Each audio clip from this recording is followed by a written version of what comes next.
over.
Welcome everybody down to the Matcave. You found your way to Matcave Gaming. In this video, I'm going to be doing my first ever tier list. I've seen many of these done. I've enjoyed watching many of these depending on the franchise they were covering, whether it was games or movies or TV shows, you name it, there are tons of tier lists out there. So I thought, you know what? I want to give this a go, and what better way to start that off than with my favorite video game franchise of all time, Resident Evil. And tonight, I'm going to be ranking in this tier list 30 Resident Evil titles. And we actually have one bonus one in there. And when we get to it, I'll explain why I left it in there. So technically we're doing 31, but you'll see why that one is sort of a bonus and an exception to the list. So I'm excited to try this out. I realized that I could set up these tier lists in Canva, and I've been loving Canva. But with things, the way things have gone with the channel and the way I've changed the tools and everything that I use, Canva became one of my main go-to tools, and I love the fact that you can use it for free if you like, and then there also are like premium versions that you can get for a few added extra bonuses in it. But I use Canva for making my thumbnails and for adjusting graphics and setting up overlays for the streams, all kinds of stuff, and then I use DaVinci Resolve to do all the editing and everything like that, and I've been having a blast doing this stuff. So when I realized that in Canva I could set up one of these tier lists, I was psyched. It had a template all set up, and then I had to manually customize it, which is fine. That means I can make it however I want it to look, and this is something I can already see that over time, I can even evolve this even further. But today, we're going to start with my very first tier list, and it is featuring Resident Evil.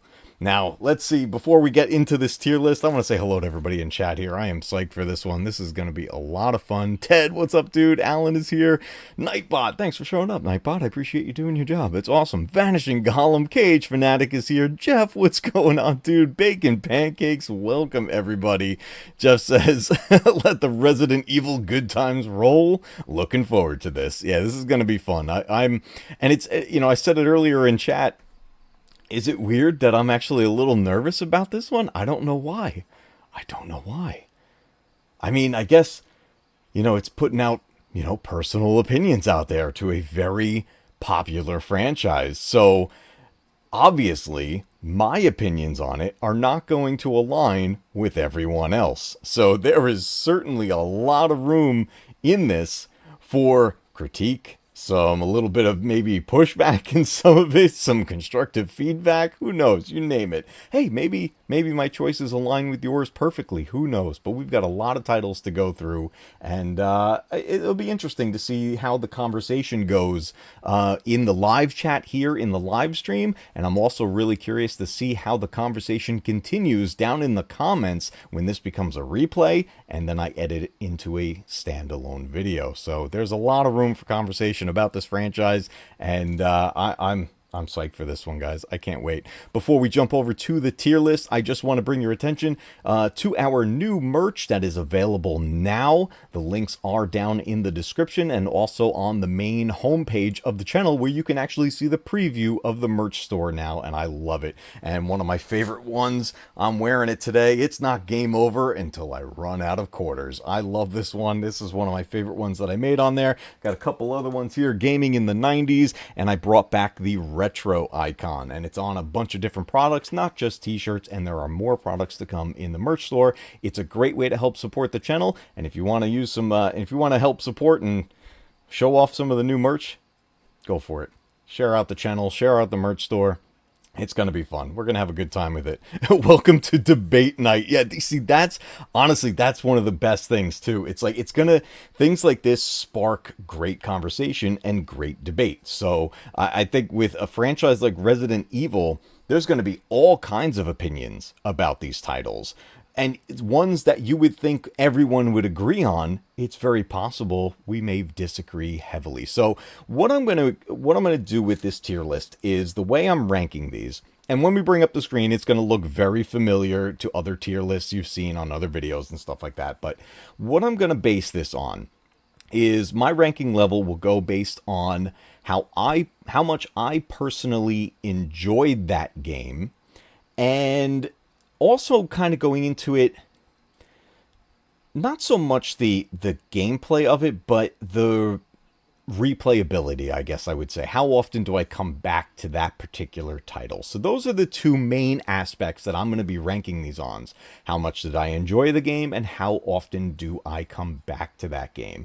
And the other rule I have in place with this is I have to have had played all of these. I can't just go and rank something that I've never played before. And there are versions of Resident Evil games that I have not had access to. And that's where one of the exceptions is going to come into play. So let's head over to the tier list screen, and we're going to start to break it down. Here we go, guys. All right, here we are. We have my Resident Evil tier list here, and we are going to be ranking this. S being the best, we'll call it super, and F being the worst, we'll call that a fail. And this is where we're gonna start looking into each one of these titles. I set up two rows here. The top row down here are the mainline entries, and the bottom row are the spin-offs. Now the question is, where do we start? I was thinking maybe we start with the spin-offs and then work our way to the main line, because that's where I feel like there's going to be a lot of maybe disagreement when it comes to those entries. But who knows? Maybe most of it will come from the spin-offs there. But let's see where I'm kind of leaning there, but I'm curious what you guys think. Should we start with the main line, or should we start with the spin-offs? KH says, real quick thing, speaking of Resident Evil, what do you think about 9 coming to the Switch? Have they announced anything about it coming to the Switch? I haven't heard anything yet. The Switch 2 absolutely can handle the game. It would be a downgraded version somewhat. But I would say make that would be similar to, like, you know, the PS5 version of a game versus a PS4 version of the game. They may also put that onto the cloud service as well, which can definitely work. And as many of you've seen in my recent videos, turning off a certain setting in your internet settings on the Nintendo Switch 2 amplifies the performance overall and helps with those cloud experiences. So it's definitely going to be a lot of fun. It was announced on the latest Direct. Oh, I got to check that out. Okay. The question is, are they going cloud or a direct port? Hopefully all of those remakes will be put into like direct ports onto the Nintendo Switch 2. There's no reason not to. They could all run on the Switch 1. I put it on the Switch OLED, it'll run. They will run So I don't know what Capcom's waiting for, what Nintendo's waiting for, but there's a lot of missed opportunity going on here. It looks like we're calling for the spin-off. So we are going to start with the spin-offs, everybody. So anybody just joining, we are ranking these from S all the way down to F, S being the best and F being fails. So we're going to... Let's see what we start with. I guess I started putting these in release order, but it got a little wonky once I got around here. So I think I definitely have dead aim in the wrong spot, but it's almost in release order on the bottom. But that doesn't, so much matter. We're going to be putting these all over the place here. And everything should be sized up real good here on the screen. I have it pulled up on my phone here. I know watching it on a phone, things are going to look really small. But, if you turn the phone sideways or if you're watching this on a TV or on a computer monitor, you'll see these rows nice and clear. I got thumbnails for each one of these games here to represent them. And we're going to go through all of these. Chadley, welcome to the stream. Good to see you. KH is saying direct ports for 7, 8, and 9. That'll be really impressive. I hope they do it. I really hope they do it because take my money. I will buy these games again and again and again if they do it right. So I'm always here for it. All right, everybody, let's get this started. And we're going to start with our very first spin-off. And this one came into play very early on in the franchise, and that is Resident Evil Survivor. You know what? I want to try something real quick, because this is in Canva. If I do this... Oh, we can do this. Okay, everybody. Our first one is Resident Evil Survivor. Oh, I'm really psyched that I can actually do this. I'll attach it back to the movable block. But Resident Evil Survivor came out on the PlayStation 1.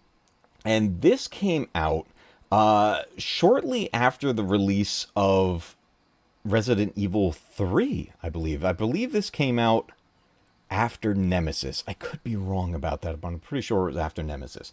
But RE Survivor takes place in a different town, a different city, that has also been infected by the T virus and the G virus.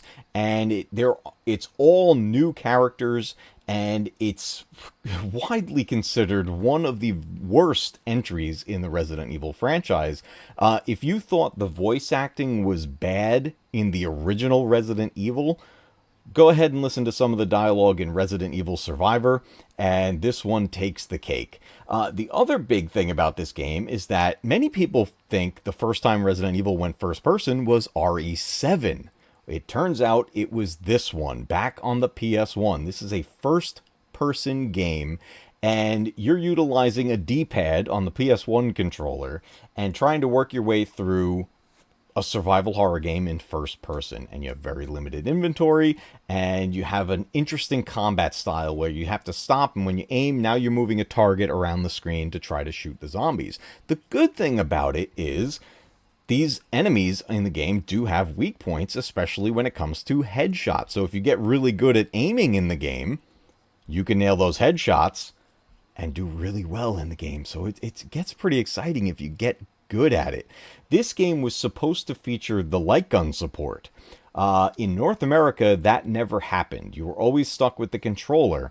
But from what I understand, the European release of this and possibly the Japanese release of this did allow for the light gun support, the gun that was on the PS1. And you could use it that way, which would be a blast. That would be so much fun. I would actually enjoy this game a lot more if I was able to use that blaster, but I can't, and you stick to the controller. Now, this is a game I have revisited several times ever since it came out, and it's a tough one. It's a tough one to go through. The story is somewhat interesting. It's not great. It's a very short game compared to the rest. And its challenge mostly comes from problems controlling it. So it can be a very frustrating experience. So Resident Evil Survivor, I'm going to put this back into the tile here. Resident Evil Survivor, believe it or not, it's not the worst. It's definitely not the worst. And I'm not going to put Survivor all the way down in an F. But where I am going to place it is an E. So it didn't quite completely fail. It almost did. Because believe it or not, there is a far worse title when it comes to these games. And we will be getting there. So first one on the tier list, Resident Evil Survivor. I'm rating that E level. What do you guys think? If you're catching this on the replay, if you're in the edited video, let me know down in the comments. Do you agree with this placement for Resident Evil Survivor? All right, guys. Moving on, sticking with the Survivor games. This is actually our exception. This is the one I was mentioning before. And this is Resident Evil Survivor 2 Code Veronica. Now, the reason I'm calling this an exception is because Survivor 2 was not officially released here in North America, where I am. So I never got to have an official copy of this game. The only way I've ever been able to play this was on some form of like a ROM or a ROM hack. And with that said, it's a very different experience than the actual game itself. So Survivor 2 continues the idea of it being a first-person shooter style. And it's still considered survival horror, but this time around, instead of doing its own story, it follows Code Veronica. So you're playing as Claire Redfield and Steve Burns, and you work your way through the story of Code Veronica, which was kind of cool, being able to see that game in a different point of view and play out differently. The other, the really cool thing is that these two characters are with each other practically the whole time, from what I've seen and from what I've played on the ROMs. So it's a very interesting way to go through Code Veronica. Problem is, I never got to have an official release of this game, so that's why I'm considering this an exception. But I still wanted to include it because I still technically played it. Now, when it comes to Survivor 2, I think it is leaps and bounds better than the first Survivor game. In many aspects. One, the graphics look a lot better, because this did come out later, and this is the PS2 generation when this came out. It was based on Code Veronica, which we already know is a solid story, so you're going to enjoy the story going into it, and getting to see a different point of view from all the characters you play as in it, and a different way of running through. It's more action-oriented. Again, you move the cursor around to shoot, but this was also a game that, when it was released, did allow support for the light gun. So this became an actual shooter. It's basically like an on-rail shooter for the most part. The thing I experienced with it was, and I don't know if this is how it is in the actual release of the game, but the version I played, all I was really doing was moving forward. Like, I have some movement choices and I'm pretty much moving forward, but it felt like for the most part, the game was kind of shooting for me. Like, I don't think I was actually manually shooting. It was like I'd move into position and then the characters would start shooting at the enemies. Now, I don't know if that's actually how the real release played, or if this was just something that was going on in the ROM hack I was playing that was just somebody adapted it and changed the way it controls. So I don't have a true first-person experience with this game. I've only played it where it's been altered in some way. I did have fun with it. It was cool seeing Code Veronica in a different way. But that said, it was one of those like unnecessary versions of the game. I didn't need to play Code Veronica a different way like that. Different, I think it had different voices in there too, and it just was, it's a little strange jumping into that. But that said, I still consider Survivor 2 to have been better than Survivor 1. The question is it on the same tier level as Survivor? Or do I actually bump Survivor 2 up to a D level? It's definitely not in a top 4 level. This is one of those games that it's limited to who can play it, and it's sort of a I'd call it almost like the black sheep of the franchise. It's a weird release that was very limited, and not all of the fan base got a chance to play it.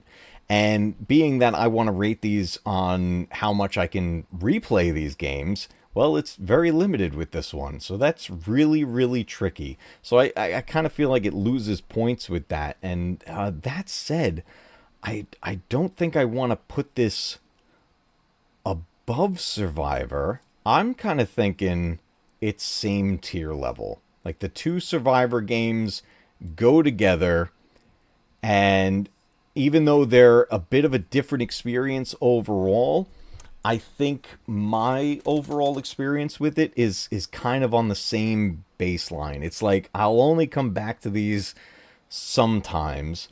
Did I have some enjoyment with them? A little. Definitely a little.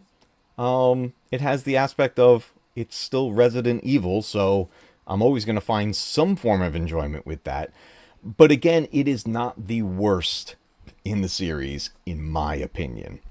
So I think I'm going to have the two Survivor games be together there on the E level. Cage Fanatic says, I'm out of this conversation because I've never played these spin-offs. So you never played any of the spin-offs? How about the mainline ones? Those ones you played? But yeah, definitely feel free. Everybody can feel free to chime in, share your opinions on them. You know, where you would put these games and what your experiences were with them. You know, it's something. It's really interesting hearing all the different points of view from all the fans of this series. All right, moving on to our next spin-off.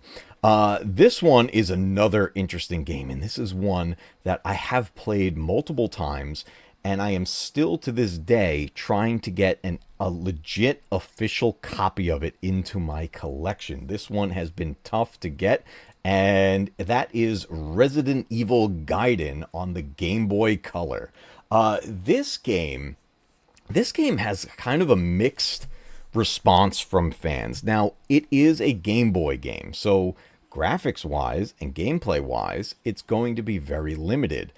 And what they chose to do with this game is kind of interesting. And I think that's what drew me into it. I think that's what really sparked my interest.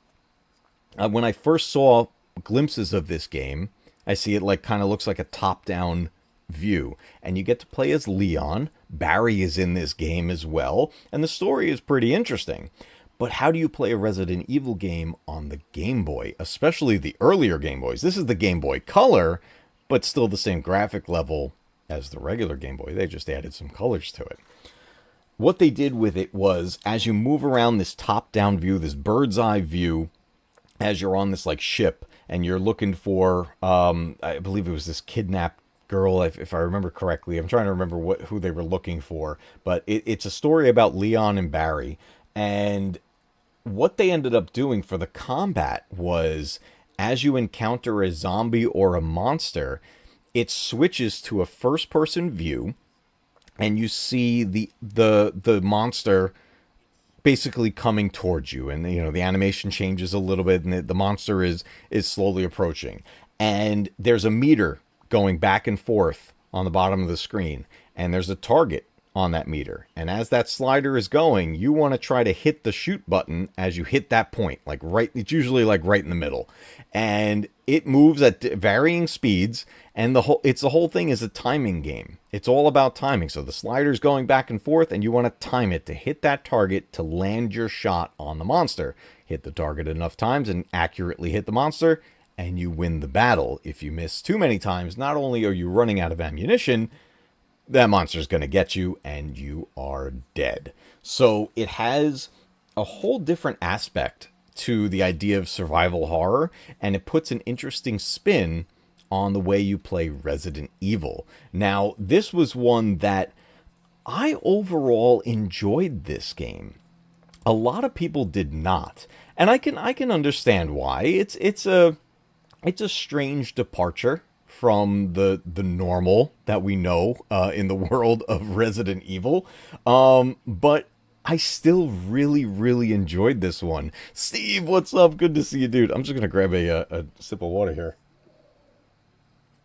All right, let me put that over here.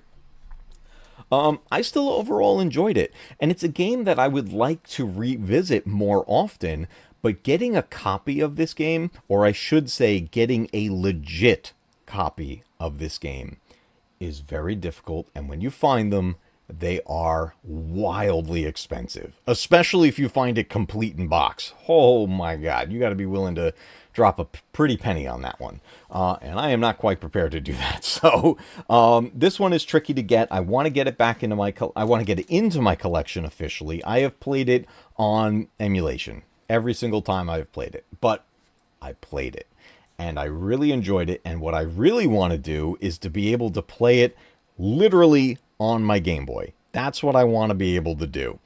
So far, I've only ever played this game on my computer via emulation. So one day, this will end up in my collection. I'll have that official copy of it. But now I need to figure out, where do I place Resident Evil Gaiden on this tier list? Now, it's such a mixed review. It's such a mixed view of this game. So the question is, where would I personally put this? Because that's what this comes down to. It's, where am I personally going to place this game? Because it's about my experience with the game. And it's one of those ones that I wish I could just play more often. Jeff says, I'd love a legit copy of Gaiden. We'll settle for a loose copy and reproduction case and manual. Yeah, and you know, that's the thing too, is like when you find one of the game, when you find even a loose copy of the game for a reasonable price, it's usually a reproduction cartridge, and that's not what I'm looking for. I'm looking for the legit one. There's different stickers that went on them. Yeah, I want to get it eventually, but you know, we'll see what what happens in time. So Resident Evil Gaiden, certainly not the best, but far from the worst. I'm actually going to put Gaiden, because it was such a fun, different experience. I think I'm going to put that in a C level. I think this is going to be our first C entry here. Resident Evil Gaiden. I did have a good time with that game, and I know it's very different from the rest, but I think overall it's a good entry that I would recommend any Resident Evil fan to at least give it a shot. So I'm pretty excited with that one. The McAdams Minute, welcome to the stream, says, Dead Aim is not a masterpiece, but it is still a solid and fun game. Hope it gets a decent rating. I agree. Dead Aim is, and we're going to be getting to that one. Dead Aim is an interesting entry in this franchise. In fact, let's do that one next. Now that we're thinking about Dead Aim, let's do that one next. Steve says, oh, I know I got a reproduction as well for the GBA. Someday, though, also need a legit copy for my collection. I hear you, dude. Yeah, man. I love the Game Boy games, too. They're pretty solid. Let's talk about Dead Aim. Let's bring this out here. This was an interesting release on the PlayStation 2. And this is another entry in the franchise that is very mixed with fan reception on this one. This was also one of those Resident Evil games that I didn't play until much later. Like, I'm talking like the PS3 was already well into its lifespan by the time I first played Dead Aim, because I just didn't have my hands on a copy of it. And the first time I played it was even well after the PS2 backwards compatible PS3 basically went away. So then the PS3 would no longer play PS2 titles, so I needed to have my PS2 ready to play this one. And it was a very long time before I got my hands on this game. And then this was, many of you do know this that have been here for a long time, when I moved in to the cave, when I moved in, this is many years ago at this point, a massive portion of my game collection went missing. 2 giant boxes full of video games gone and to never be seen ever again. So I have had to rebuild my collection for many things. And within one of those boxes were the bulk of my PS2 games. Resident Evil Dead Aim was one of them. I, not that long ago, got Dead Aim back into my collection, so I now officially have it back, an actual PS2 copy of the game, and I was psyched to be able to get that back into the collection. Jeff says, I love Dead Aim's cover art, pure cheesy B-movie goodness. Yes, I absolutely love it. McAdams says, Dead was the first non-tank control game. It was trying to be innovative for its time. I had the gun con, and it played with a controller, and it was a blast both ways. Yes, this is one of the reasons why I lean more into liking this game over disliking it. And Dead Aim has the best save room music in the franchise, in my opinion. Wow, that is a high bar to reach, too. Wow. I mean, the safe room music in all these games, it's like one of those things that every Resident Evil fan just absolutely loves. And everybody has their favorites. Everybody has their favorites. So it's that's really interesting that you went with Dead Aim on that. That's very cool. So PlayStation 2, we get Resident Evil Dead Aim. The cool thing about this game was it was both third person and first person as you navigate this basically this big was it a cruise ship?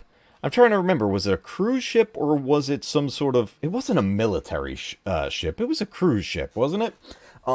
As you navigate this ship, you're in third person, and as the McAdams mentioned, it's not tank controls anymore. You are using the analog sticks on the PS2 controller, and as you go around, you're searching, you're looking for items just like you would, you're opening doorways, all that stuff. All your standard Resident Evil elements are there, but when you aim and go into combat, that's when it switches to first person, and then from there, that's where the option comes into play of either use the controller for the aiming as well, or use the gun con. And that's where people had a blast with stuff like this, because then you're getting the best of both worlds. So it's very interesting in the gameplay mechanics and how the game itself is presented. So Dead Aim also features a whole bunch of brand new characters. We do see some new creatures, but we do see some elements of creatures that we've known in the past. But for the most part, we're getting a lot of new creatures and brand new characters, though we get mentioned of Leon and stuff like that. There are throwbacks to the other characters. There's mentions of things in files, because yes, you want to look for files and read about the story points that you may have missed. That's, so a lot of people do skip them. If you're new to Resident Evil, I highly recommend collecting and reading the files that you find along the way. There is so much lore and backstory, and it just adds to the experience in such a positive way. So definitely read those files, because some of them are fan favorites. So Dead Aim, again, a bit of a departure from what we knew in the past, and they tried something new with it. And it was one of those things that it kind of came and went, and this one got mixed reviews from fans.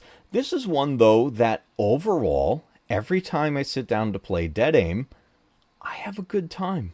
I enjoy the game. I have a really good time with this one.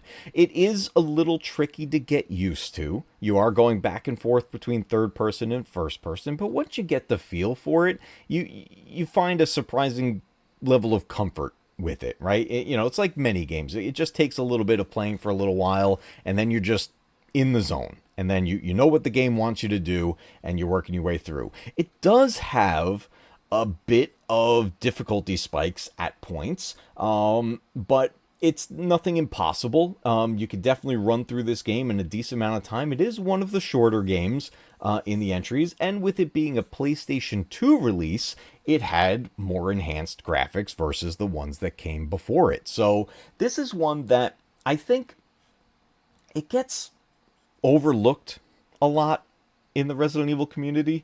And I don't think it deserves to be overlooked. I think this is one that deserves a little more love than it gets. So the question is, where do we place Dead Aim on this tier list?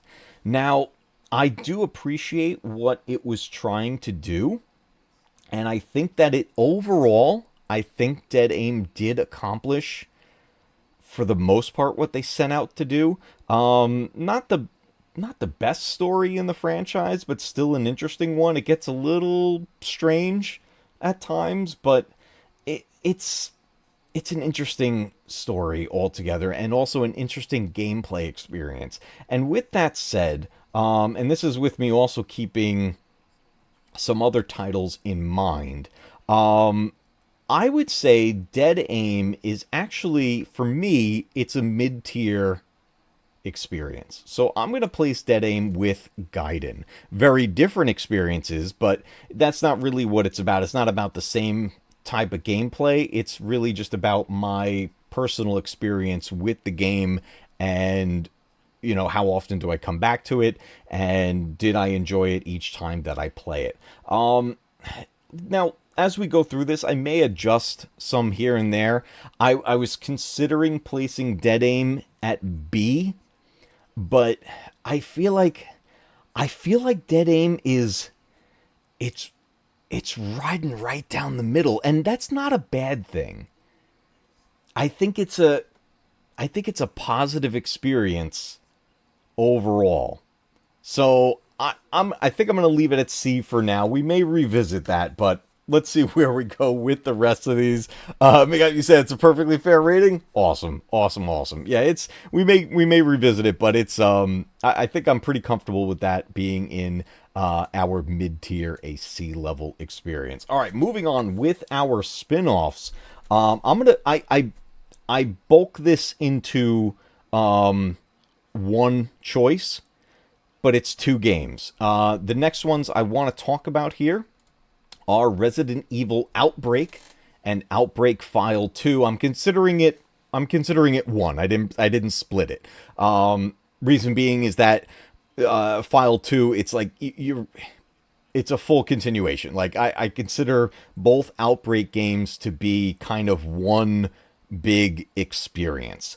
And this is, again, we're in the world of PS2 right now. This is Resident Evil Outbreak. Again, another time where Capcom was trying something new, and it really only happened, for the most part, this one time in this sense. So Resident Evil Outbreak, one of the reasons I really enjoy this is that it takes place in Raccoon City during the outbreak.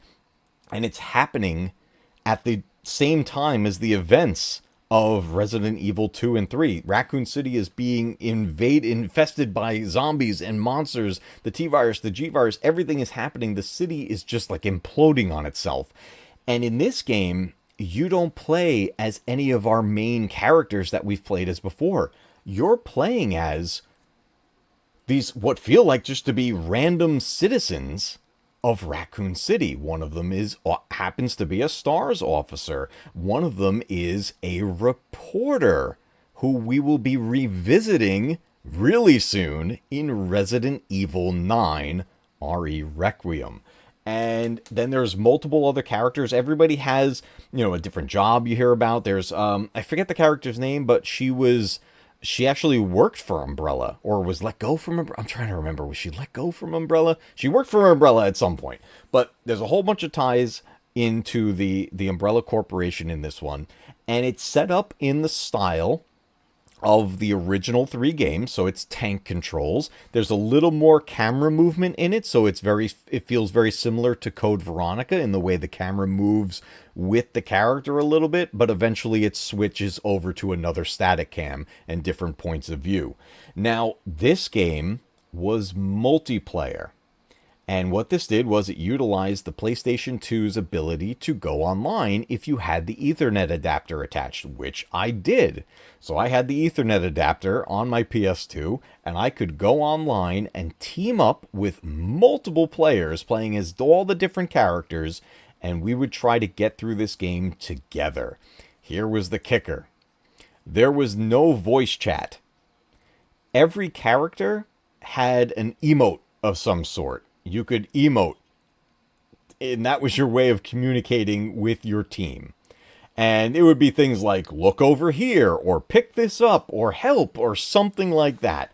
And that was the only way you could communicate with your team. But this was an enhancement to the overall experience of playing a Resident Evil game. Donna, welcome to the stream. Good to see you here. We're talking about Resident Evil Outbreak at the moment. And this one, and then File 2 continues the story on with these characters, and all happening during the outbreak in Raccoon City. Playing as different citizens of Raccoon City, getting their point of view of what's going on. There's even moments where you run into Marvin Brenna, the officer who was injured, you find in Resident Evil 2, and then unfortunately Marvin turns into a zombie himself. And but we get to see what happened to him beforehand. And he's trying to help people and get people into the police station and barricade doors and all this stuff. It was really cool to see his character like that. And then being on the PS2 hardware, we had some pretty darn good graphics in this game. It was a lot of fun seeing Raccoon City look so good. Now, the other element of this game that made it stand out, again, Capcom trying different things. As you got injured from the zombies and the monsters, well, it's Resident Evil, right? So think about it. What would happen if a zombie bit you? You're infected. And that's exactly what happens. You get bit, your character is now infected. And there's a meter going. This little like thing looks like a bunch of cells like in a microscope. And that shows your infection level.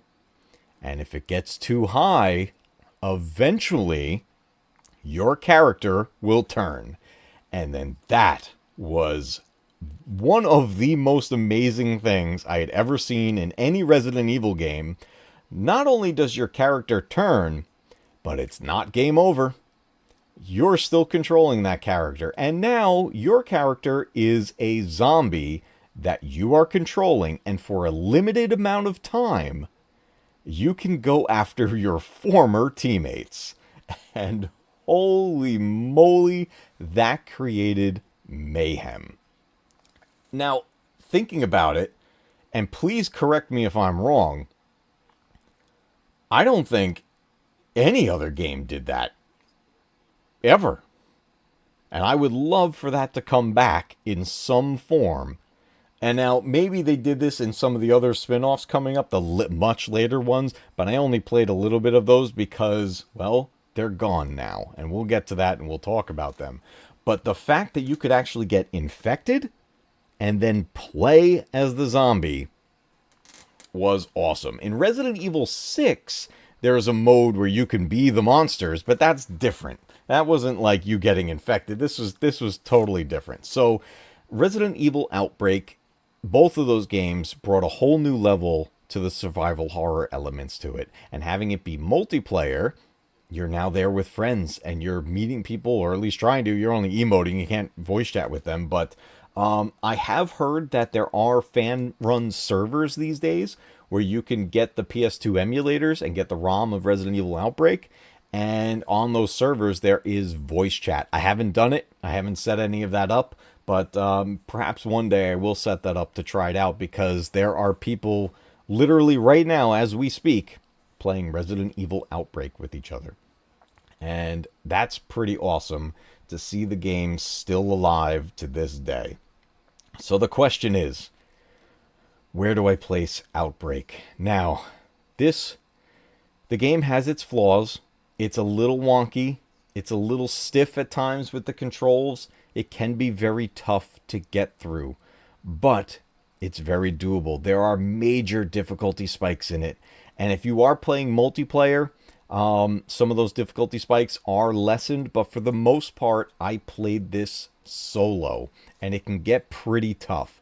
But Outbreak, I feel like it set a different bar for the franchise.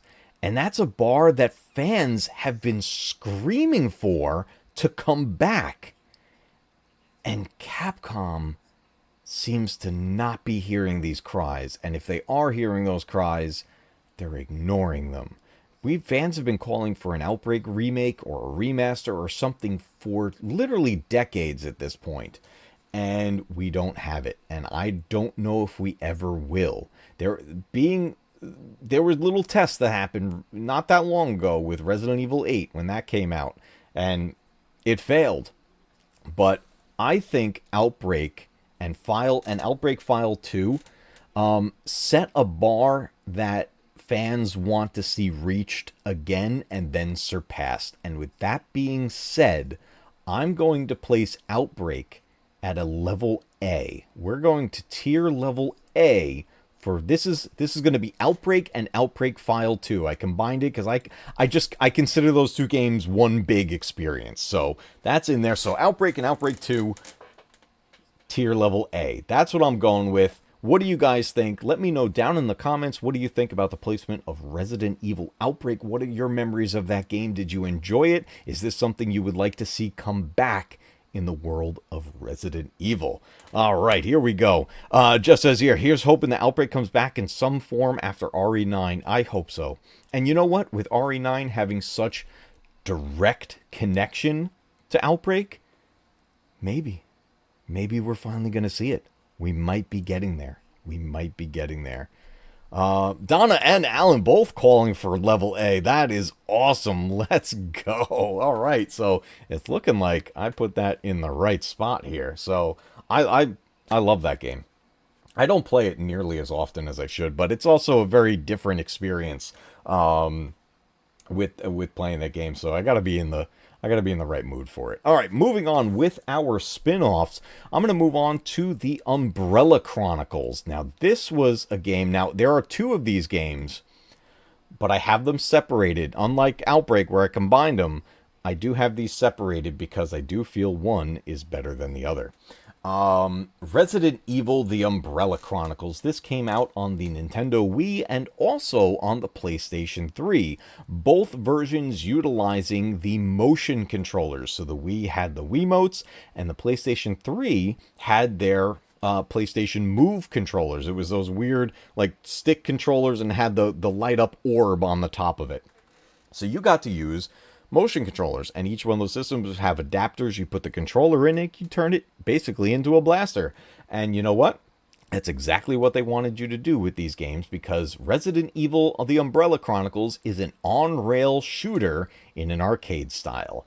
And what this does is it reimagines Resident Evil 0 and Resident Evil 1 and puts it into an arcade style on-rail shooter. And then there's an additional mission that takes you outside of the story with a brand new story following Chris Redfield and Jill Valentine. And I think they travel to Russia in that one. And it's all on-rail shooter. So if you're using the motion controllers, you're moving the target around the screen and shooting at the zombies and the monsters that they come at you. And like any other arcade on-rail shooter, for the most part, you're not controlling the movement. It's taking you through the game and you're shooting at enemies as you go.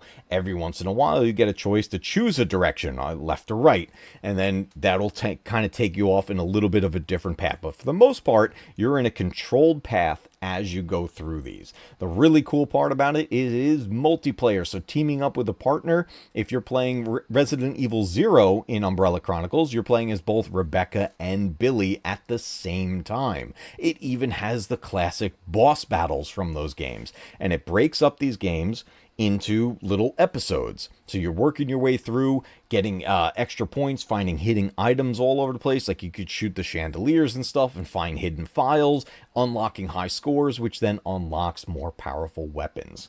So if you like arcade on-rail shooters and you're a fan of Resident Evil, The Umbrella Chronicles is a really fun experience. Now, with that said, it's technically it's not a canon entry because it does change some things, right? Because it's forcing the characters together, so it alters the story. But for the most part, if you wanted a quick run through of the story just to get the basic idea of what happened in that game, Umbrella Chronicles is a pretty cool way of going about that. And you got to be in the right mood to play a game like that. So Umbrella Chronicles being an arcade on-rail shooter, where would I place this?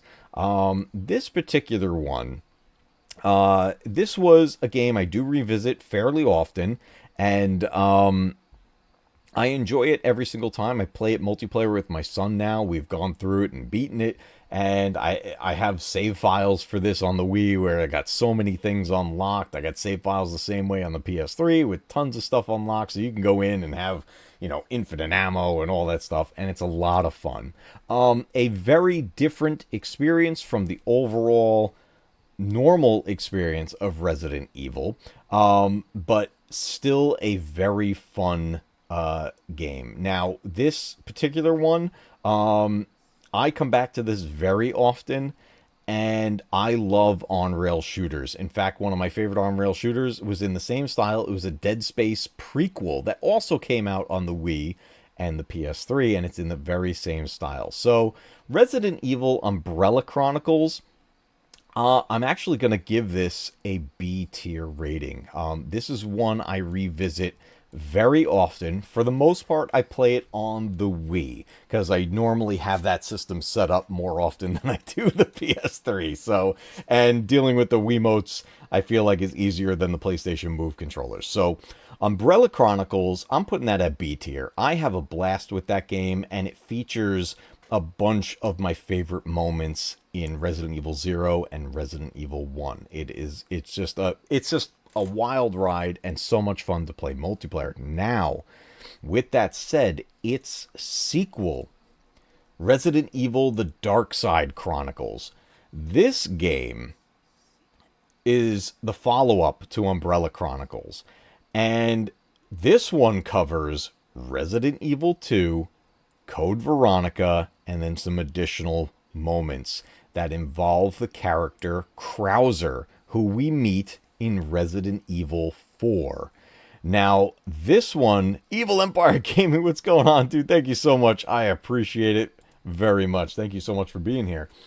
Resident Evil The Dark Side Chronicles follows Resident Evil 2, Resident Evil Code Veronica, and then missions with Leon and Krauser. Krauser is the character we met in Resident Evil 4 that we basically, at that time, got no information about. I played through Resident Evil 4 so many times, and I came out of that game knowing pretty much nothing about Krauser. Well, this game gets you not only some backstory on him, but you also find out why he is the way he is by the time you see him in Resident Evil 4. This game, Dark Side Chronicles, basically filled in the gaps that was missing in RE4. And for that reason alone, excuse me, for that reason alone, this game became one of my all-time favorites in the franchise. Now, with that said, the biggest reason why I absolutely love this game, and I should say, same style, on-rail shooter. It's like an arcade game. Play a two-player. The whole idea, same as Umbrella Chronicles. The graphics are better. They amped it up. It got better on this one, so it looks so good. But the thing that got me and put this game over for me was the Resident Evil 2 moments. And here's why. As many of you know, Resident Evil 2 is not only my favorite game in the Resident Evil franchise, it's my favorite game ever.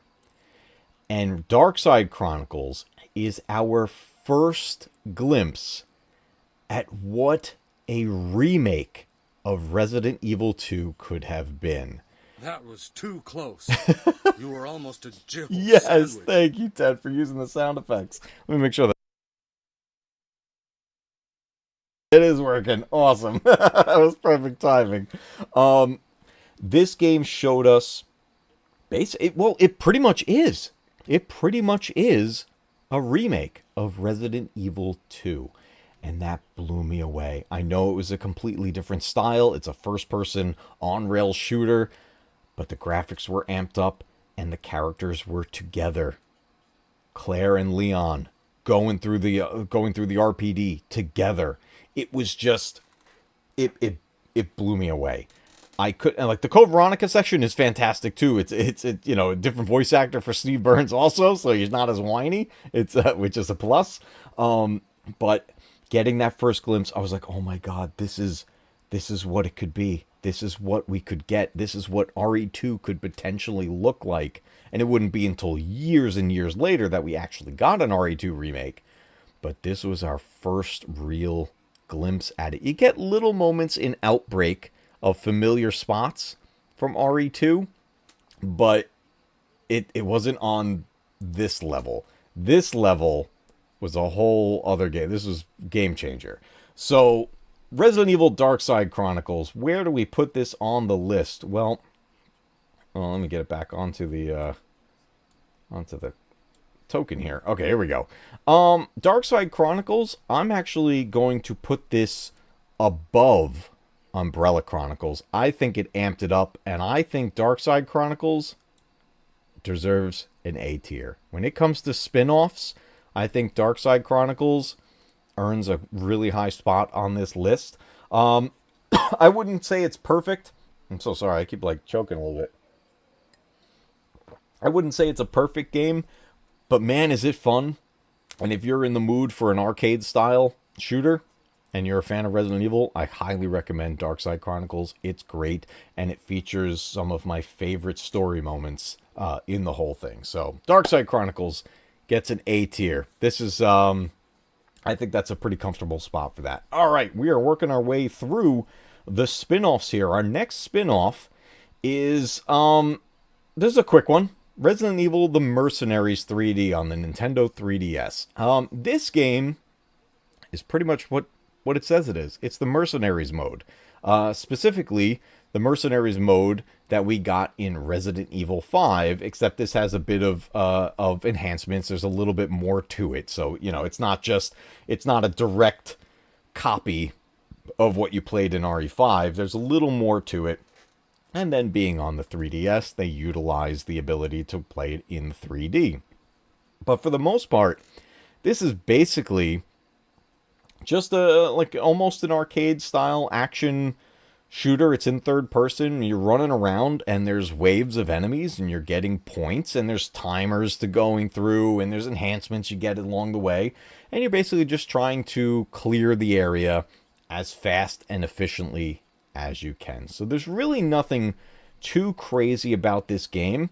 I wouldn't say there's anything real special about it either. I don't play the mercenary modes often in the games that they're featured in. You know, there's a mercenaries mode all the way back in RE3, which that's probably the one I played the most because you have to play through that to unlock the bonus weapons for your later playthroughs. So mercenaries mode in RE5 though was a lot of fun. It wasn't anything too special. So the question is where do I put mercenaries?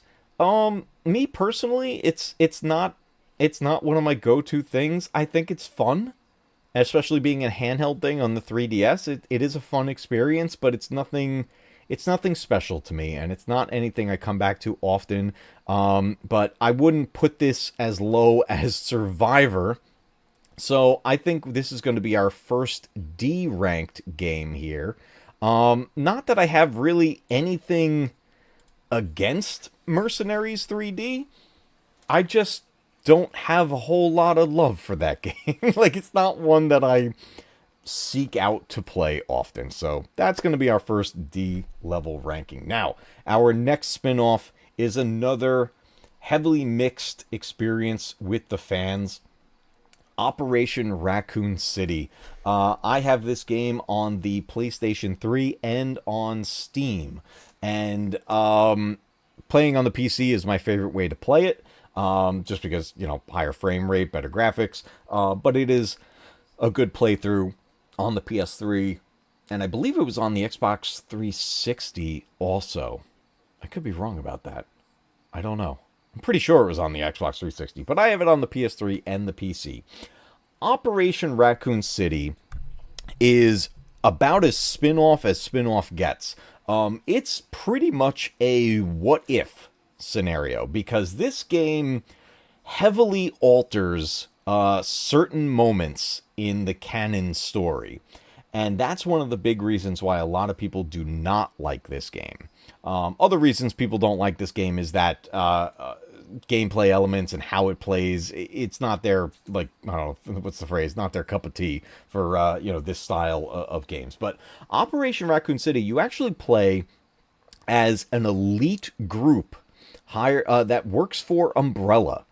And each one of these characters has their own abilities, and they're more efficient in certain things than others. Like one character is like really great at stealth, and then the other one is like big, like a big Hulk guy and everything, and it's very powerful.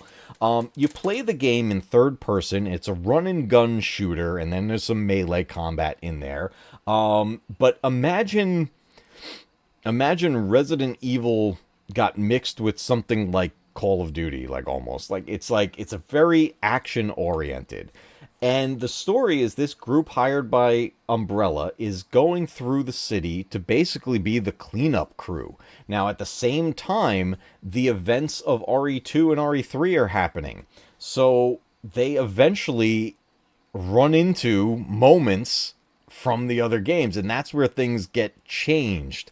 But this game is not canon. So that being the case, I kind of like having the what if scenario. It's fun. It can be a lot of fun seeing the what if this happened instead of that. And each character is pretty fun to play as. Now, the gameplay itself is a little clunky. Movement is rough. Your character wants to move a certain way, but if you bump into obstacles, you really get held up, and it can be tricky to continue moving, especially in moments where you're trying to sprint. And yes, you can sprint in this game, and then you can slide, all while shooting at the same time. And then there's moments where Mr. X is going to show up, and you even find Nemesis along the way. You have a run-in with Leon. You have run-in with a whole bunch of characters. You run into William Birkin. In fact, one of my favorite moments of this game happens pretty early on, where you meet up with Hunk, who was going in with his team to obtain the G virus from William Birkin. And you get, if you guys remember in RE2, that big cutscene of Mrs. Birkin telling Ada what happened with her husband, you basically see the other point of view of that. So you kind of get to play that moment, and it's pretty cool. But this is a very action-oriented game. This is not survival horror. You are a soldier. You're running through, and not only are you fighting monsters, but you also are fighting other soldiers, because there were the mercenaries that were hired also, like Carlos was part of that team, and Nikolai and all them. That side, they're out there, and if you run into them, you have to fight them. So there's a lot of the game where you're not fighting monsters and zombies, you're fighting other soldiers, and they are shooting back at you and throwing grenades, and it's crazy. It's just mayhem. That said, the experience itself is a lot of fun, at least in my opinion. It's a game I come back to often when I'm in the mood for it, to just be in the world of Resident Evil, but looking for a little more action. Again, the story is not canon, and the things that this game does has split the fan base. There are people who absolutely love this game. There are people who absolutely hate this game. Me personally, I really enjoy this one. Operation Raccoon City was a super fun entry in the Resident Evil series. That said, it's one of those games that I feel like its flaws outweigh its pros. And with that being said, I think Operation Raccoon City for me is going to land right in the middle, and it's going to be one of our C tier entries here. Again, just a kind of a mid-level experience. I do come back to it fairly often, and I do have fun with it every single time out. So we're going to land that in C. All right, keeping things moving along, we are moving into I didn't put these as mainline, but they are borderline mainline. So I bet as far as the spin-offs go, these are as close to reaching into the mainline series as it gets. And I'm going to talk about Resident Evil Revelations. So the first one initially came out on the 3DS, and this was a handheld game at the time of its initial release. At that time, I did not have a 3DS, but not too long after, it did get ported to the PlayStation 3, and that's when I got to play it. The cool thing about it being on the 3DS, which I do have it now, is it uses the 3D element, and they utilize it for the gameplay specifically. And it's got those dual screens where you're moving your inventory and using a scanner and all this stuff, and it worked very well on the 3DS. That said, it also works very well on a main console, on like the PS3. Resident Evil Revelations brings us back to playing as Jill Valentine, and then along the way in the story, you get to reprise playing as Chris Redfield, and then there are a bunch of new characters, and this is towards the beginning of the storyline where we are meeting the BSAA group that starts going into fighting bioterrorism across the world. And this specialized group, the BSAA, which we learn more about in Resident Evil 5 and 6, we see that they go on all kinds of different missions. And we find out about this experimental town that's like this island off the shore of the mainland. And there was a huge accident there where the T-virus got out and G-virus, and it just got infested by monsters to the point where they used a satellite weapon and basically fried that town. And there's a whole conspiracy thing going on, heavy conspiracies in this storyline for Revelations. But the really fun part is that you're coming back to two of our main heroes that started it all, Jill Valentine and Chris Redfield.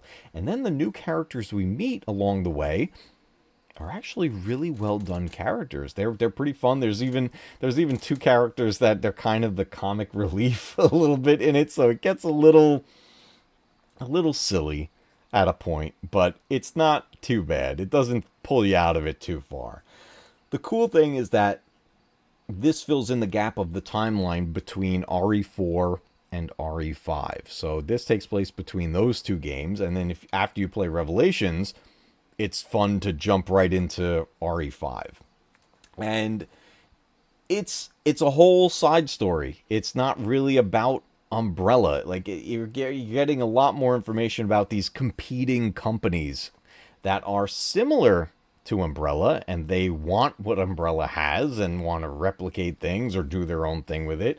But what it all comes down to is fighting bioterrorism across the world. So the biggest standout of this game is learning about the BSAA and where our main heroes from the first game went after everything had happened in the Spencer Mansion and all of that. So Revelations, very cool storyline, very cool gameplay. It is a third-person, over-the-shoulder shooter style, very similar to RE5. The control mechanics are very smooth for the most part. The new element into it is using a scanner to find items. That element can become tedious and a little annoying at times, but after a while of playing, you find yourself not having to do it as much because you've already collected a whole bunch of things, so then you can kind of lean away from doing the scanner. So the question is, where does Resident Evil Revelations land in the ranking? This is a game that I have a lot of fun with, and whenever I'm starting to reach the world of Resident Evil 4, 5, and 6,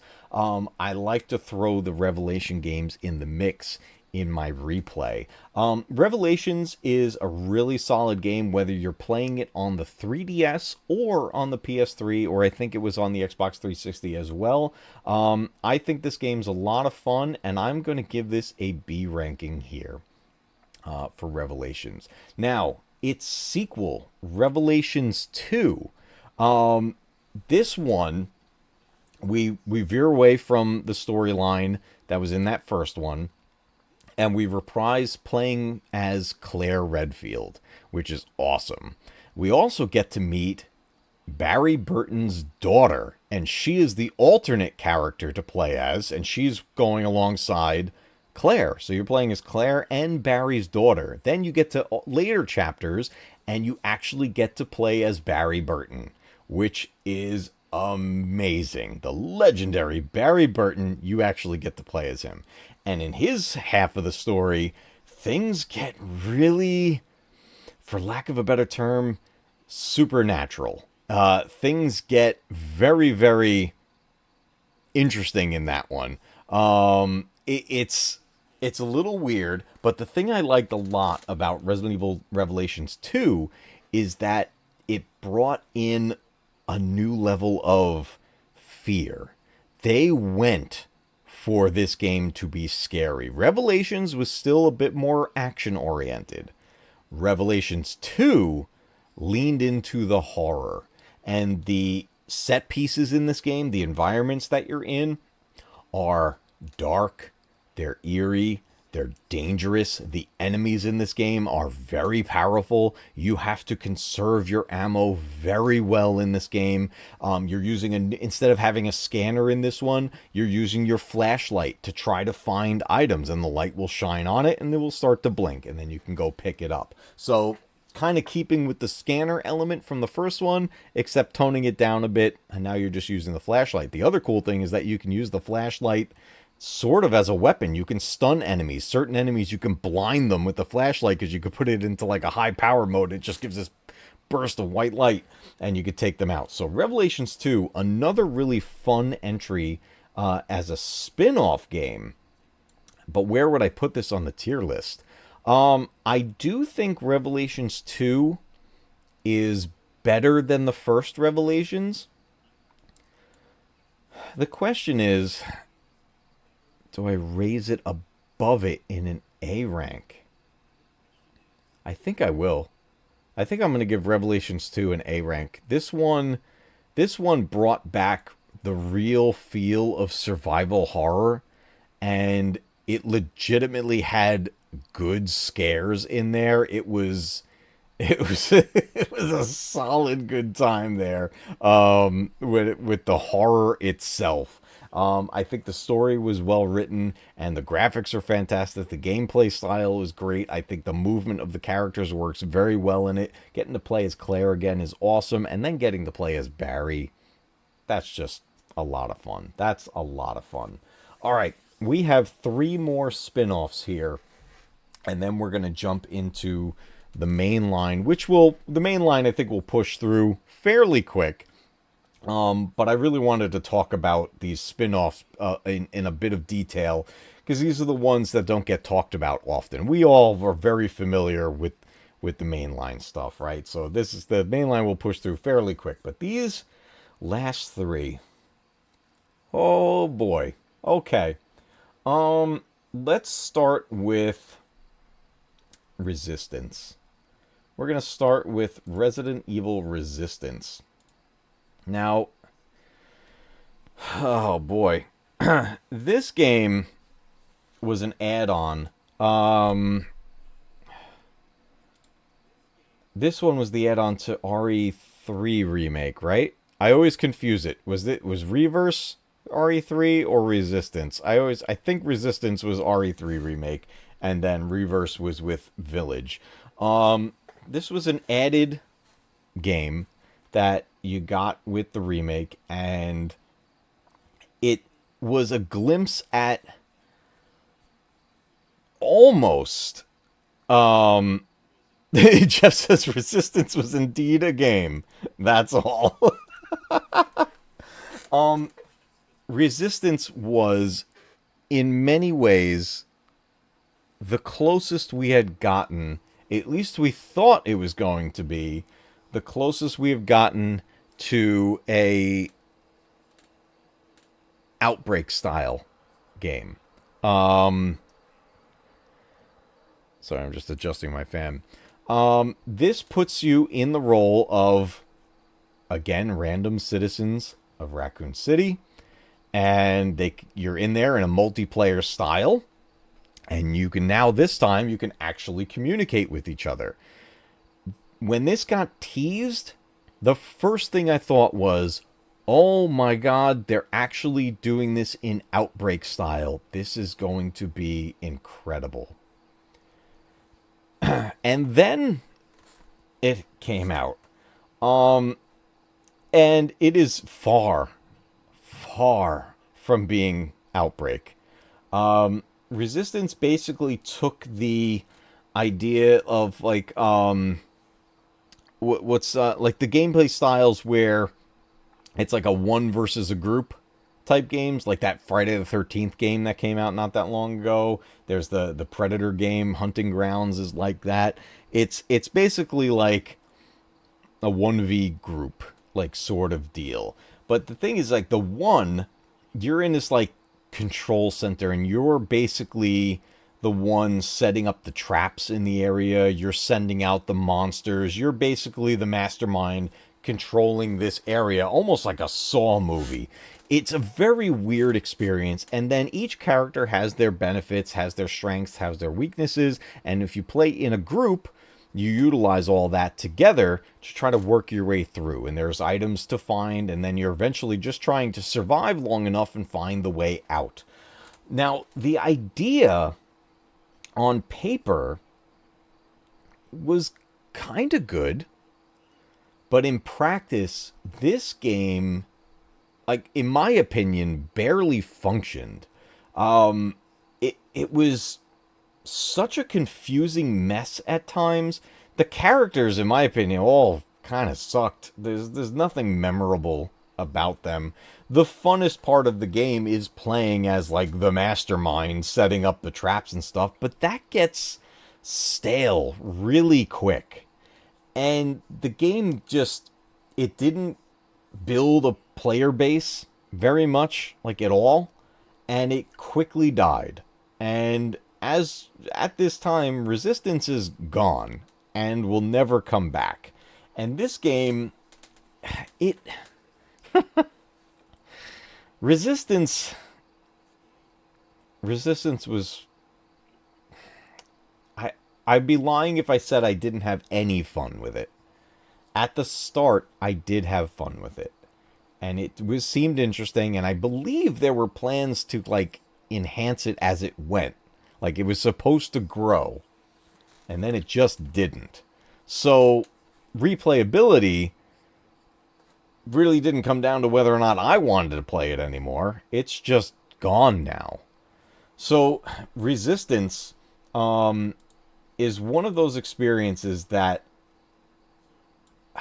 I guess I'm glad that it happened, but as a Resident Evil fan, I'm like, this was almost an attempt at something good, and I'm not sure what they were thinking when it came to execution of this. So, Resistance,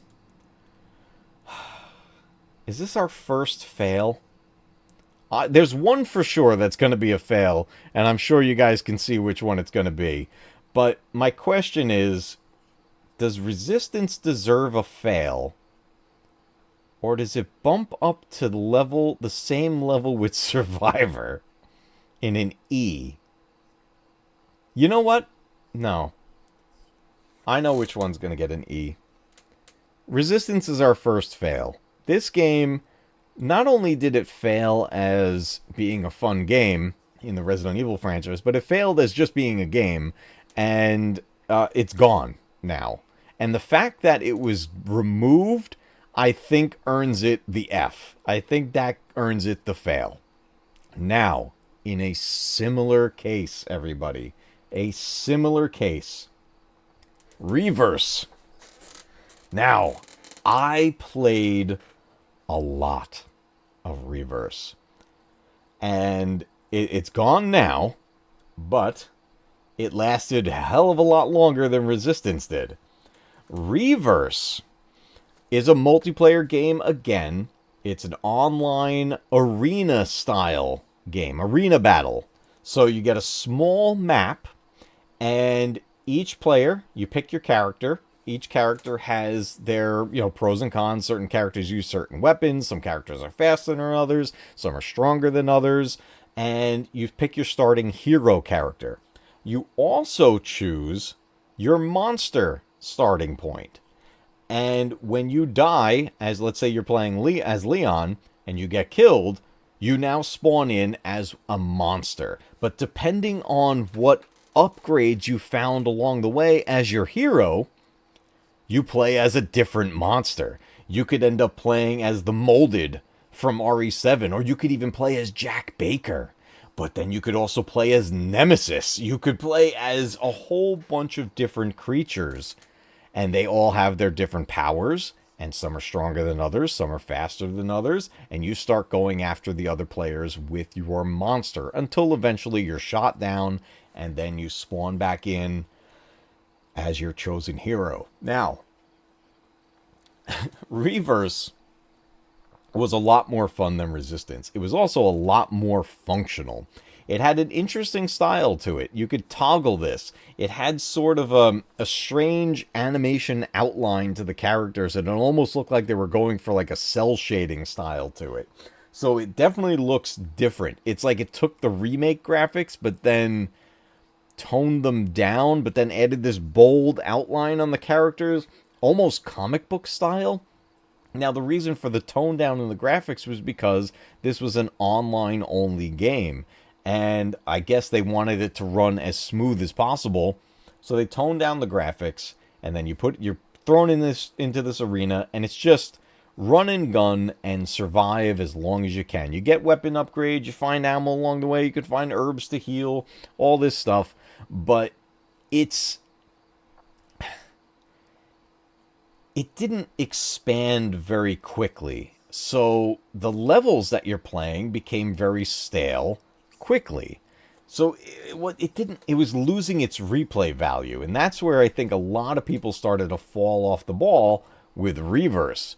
Jeff says, I really liked Reverse as well. I actually jumped back in this summer for the last 48 hours it was online to get 1,000 gamer score. Nice. That's awesome. Yeah, it is now gone. Reverse is officially gone. It lasted so much longer than Resistance did. The gameplay style was fast-paced. It can be fun. If you like arena-type battle games, it was worth a try. And the way the characters were handled, it was interesting. I liked playing as Chris Redfield. He was one of my favorites to play as in that game. And then I always loved getting to play as Nemesis when you got the chance to unlock him. You had to get all these upgrades in order to get him. Jack Baker was a lot of fun, too, to play as. Also, he would have some of his quotes and everything in the game, too. But overall, it was a bit of a mess. And inevitably, it failed. So, Reverse, nowhere near as bad as Resistance, but nowhere near being a good game either. So I think Reverse is going to land as an E, and that's where it's going to place, which takes us to our final spin-off game of the night. And I'm almost considering doing the main lines as a separate video. But let's talk about this one real quick. Our last spin-off of the night. Resident Evil Umbrella Corps. Oh my goodness. I don't know what they were thinking when this game came out. And here's something this game has on the last two we just talked about. You know what Umbrella Corps has over Reverse and Resistance? It's still out there. And you can still play it. You could still buy it. In fact, I see this game go on sale every once in a while. It's still out there. This is by far, in my opinion, the strangest entry in the entire Resident Evil franchise. What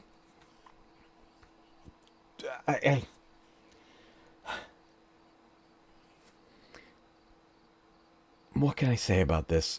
Imagine playing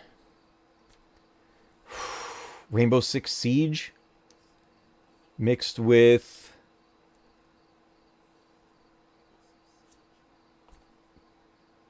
Call of Duty in an arena battle style.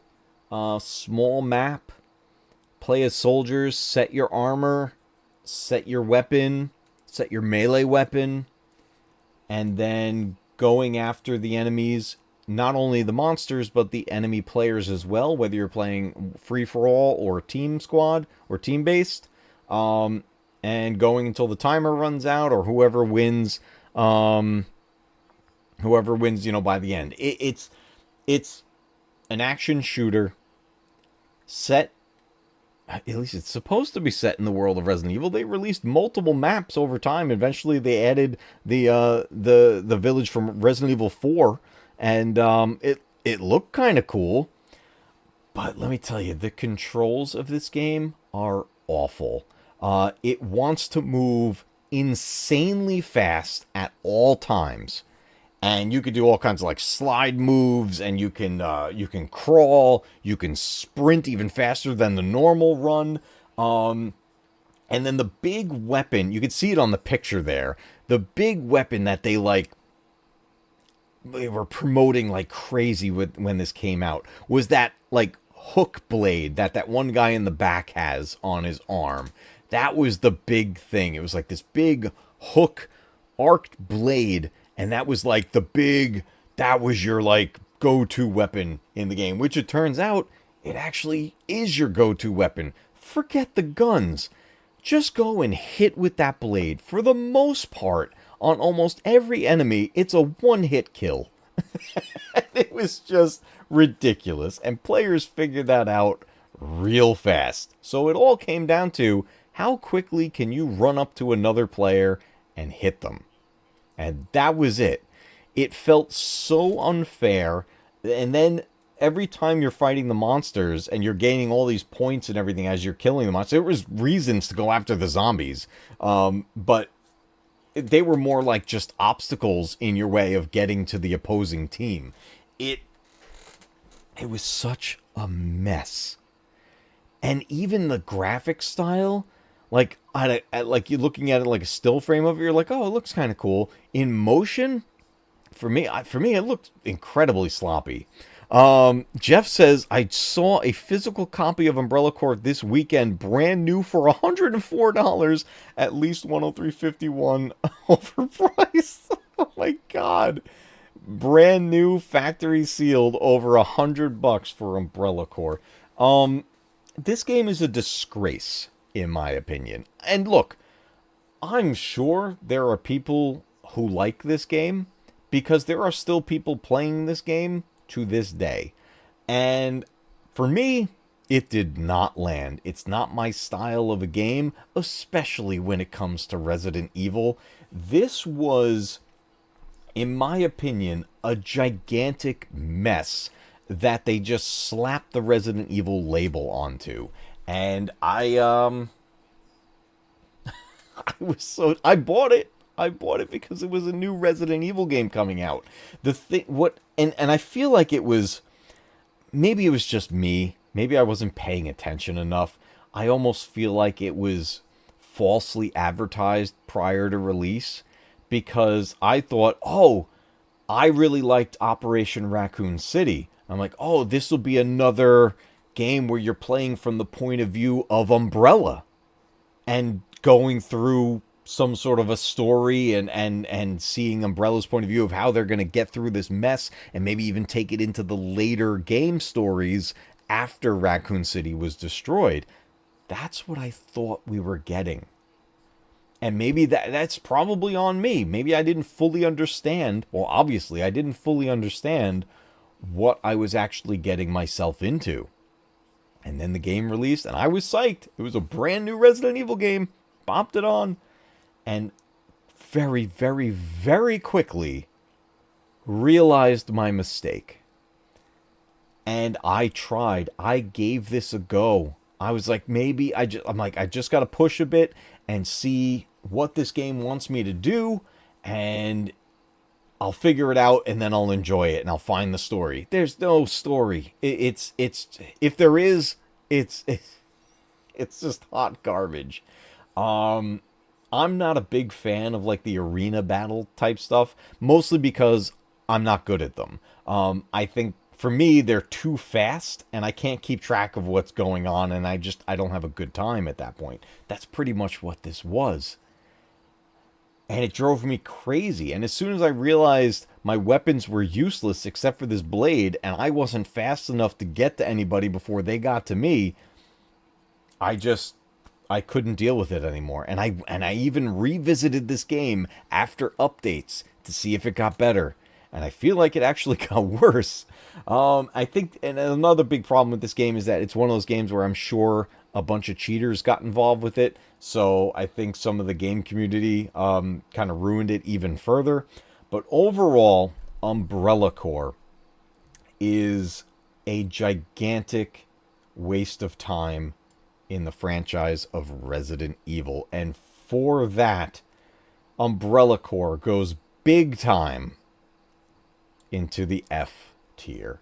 That game, wow.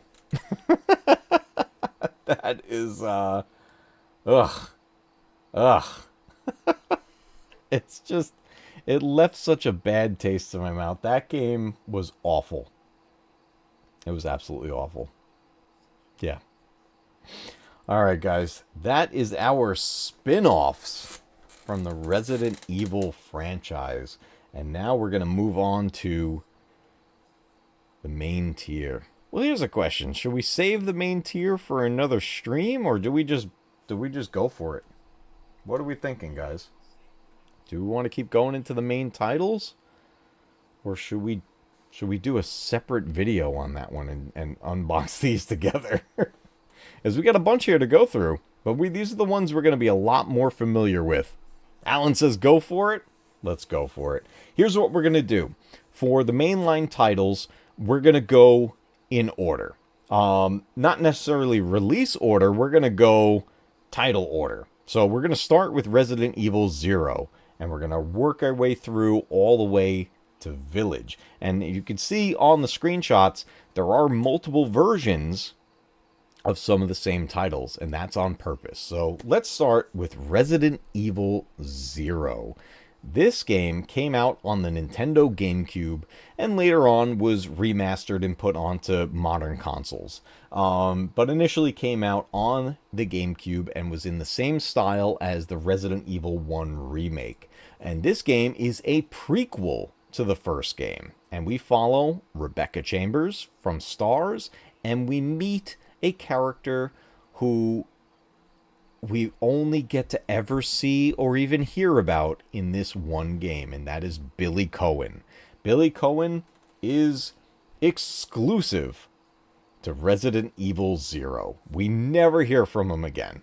If you want any more on Billy Cohen, read the novels, and then you get a little more on him. Outside of that, this is it. You could play as Billy in the Umbrella Chronicles if you like. That's another way to see him, but that, I don't consider that like seeing him again. That was just retelling 0. So, Resident Evil 0, excuse me.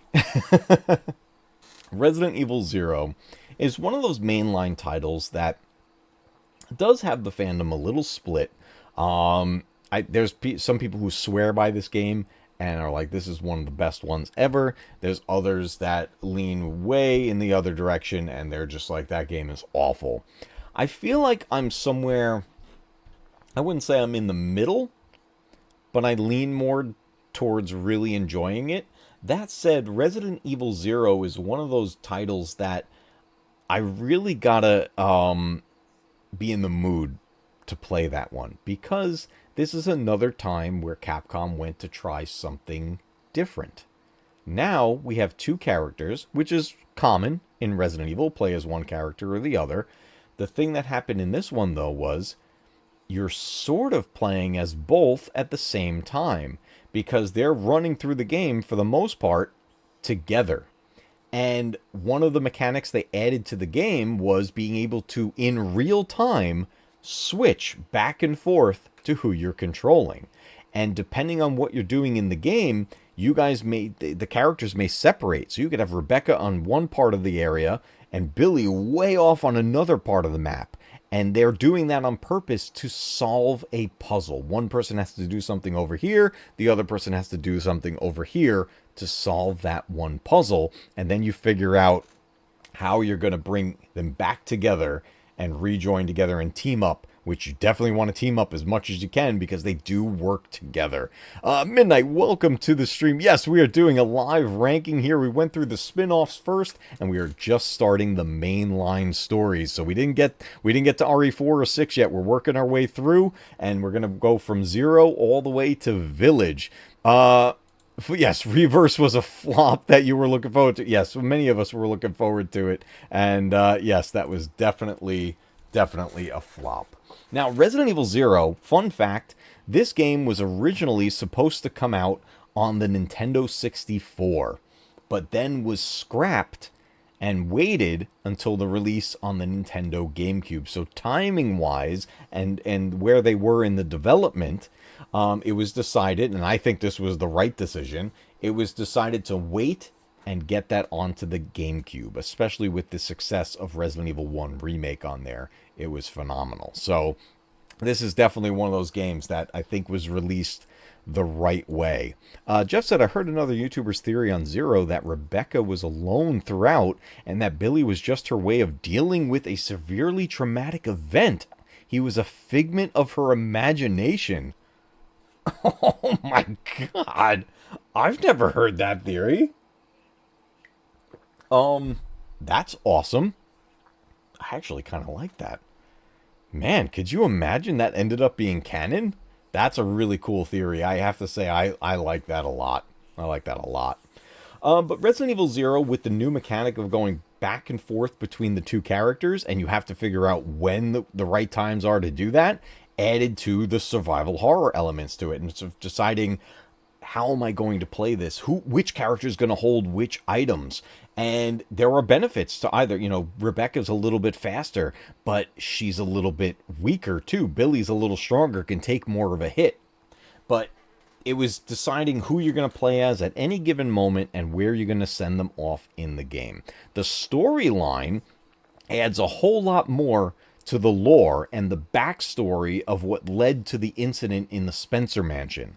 And we find out a lot more of the backstory of the start of the Umbrella Corporation, who started it, what came before the T-Virus, and it's a really well-rounded story.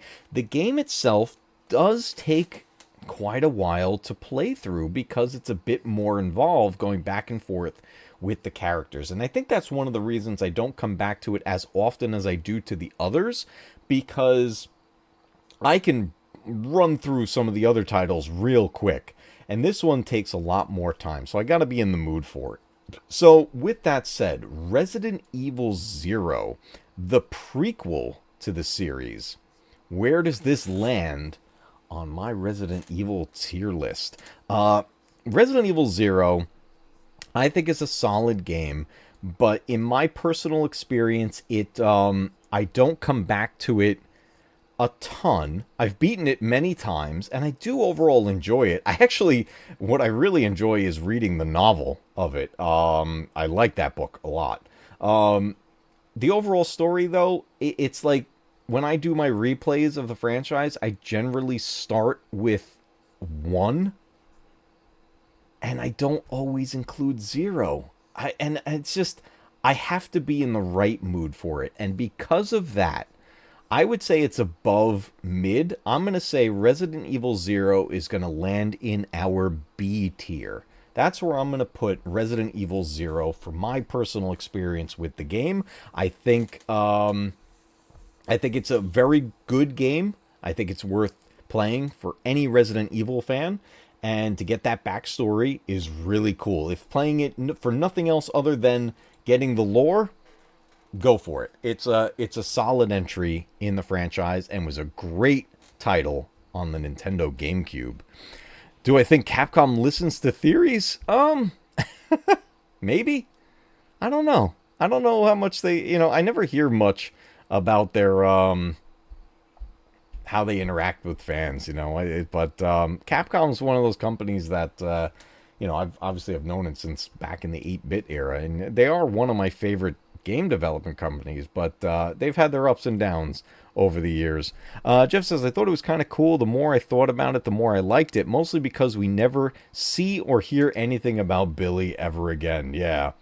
Midnight, very nice stream setup, by the way. Interface looks super clean. Thank you very much. I appreciate that. Yeah, I was messing around with setting up this layout for tonight. It gets a little wonky once I click in here, but I'll perfect that over time. This is my very first tier list that I've ever done ever, so I figured I'd start with my favorite franchise ever. All right, guys, it's time to talk about the game that started it it all. Resident Evil on the PlayStation 1. This game quite literally changed my life as a gamer and just really as a person, because Resident Evil has become such a huge part of my life that without this game happening, I don't really know what I'd be doing in the world of gaming today, because this introduced me to the world of survival horror, and it's my favorite genre of gaming and always will be at this point. I've been playing Resident Evil since pretty much day one back in 1996, and this is the one that started it all. When my cousin brought this over, he brought his PlayStation over and was like, I got a game you got to try out. We were both fans of zombies, the zombie genre, so he said, got to check this out. We fired it up. That live action cutscene starts, and I'm just blown away, because at that point, the closest thing I've had to a gameplay style of that was the Sega CD. But now I'm seeing way cleaner video, and it looks like a horror movie. And I'm like, I am in. Whatever this game is going to throw at me, I'm here for it. And then we get to that gameplay, the static cameras, the tank controls, running into that first zombie a couple doors away, having only the knife at that point. I'm like, okay, this is... And then I have no idea what I'm supposed to do, so I'm trying to knife this zombie, and this thing's climbing up on me, and I haven't perfected how to control this game yet, and I am terrified. I'm absolutely terrified out of my mind. And I was hooked ever since. This game, then the puzzle solving, and figuring out which path is the right path to take. When should I actually take down an enemy? Should I save these bullets? What's coming after this? Is there something bigger and badder that's waiting for me? Will I get a better weapon? Oh my god, if I do get a better weapon, should I hang on to it? Do I put it back in the item crate? Oh my god, what is that sound? What's around this corner? What's in this door? All of the questions, everything running through your mind simultaneously. You're in a panic mode the entire time. And it's wonderful. Absolutely wonderful. The game just set the tone for what it needed to be, and it felt like playing a horror movie. And I just fell in love with it. Absolutely fell in love with it. And then, when the sequels came out and everything, it just kept getting better and better and better, and my love for this franchise kept growing. But it all started with this original release on the PlayStation 1. So where does the original release land? Well, here's where things are going to get a little interesting, and where some of us may be a little split on our opinions here. So, the original Resident Evil, I'm going to place this as an A rank. This is what started it all for me, and without this game, I wouldn't be where I'm at now with these games.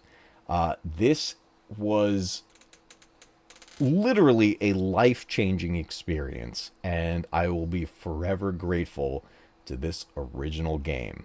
But now, this is where things get a little funky, because not all that long after, we got Resident Evil Director's Cut, now supporting the DualShock analog controller.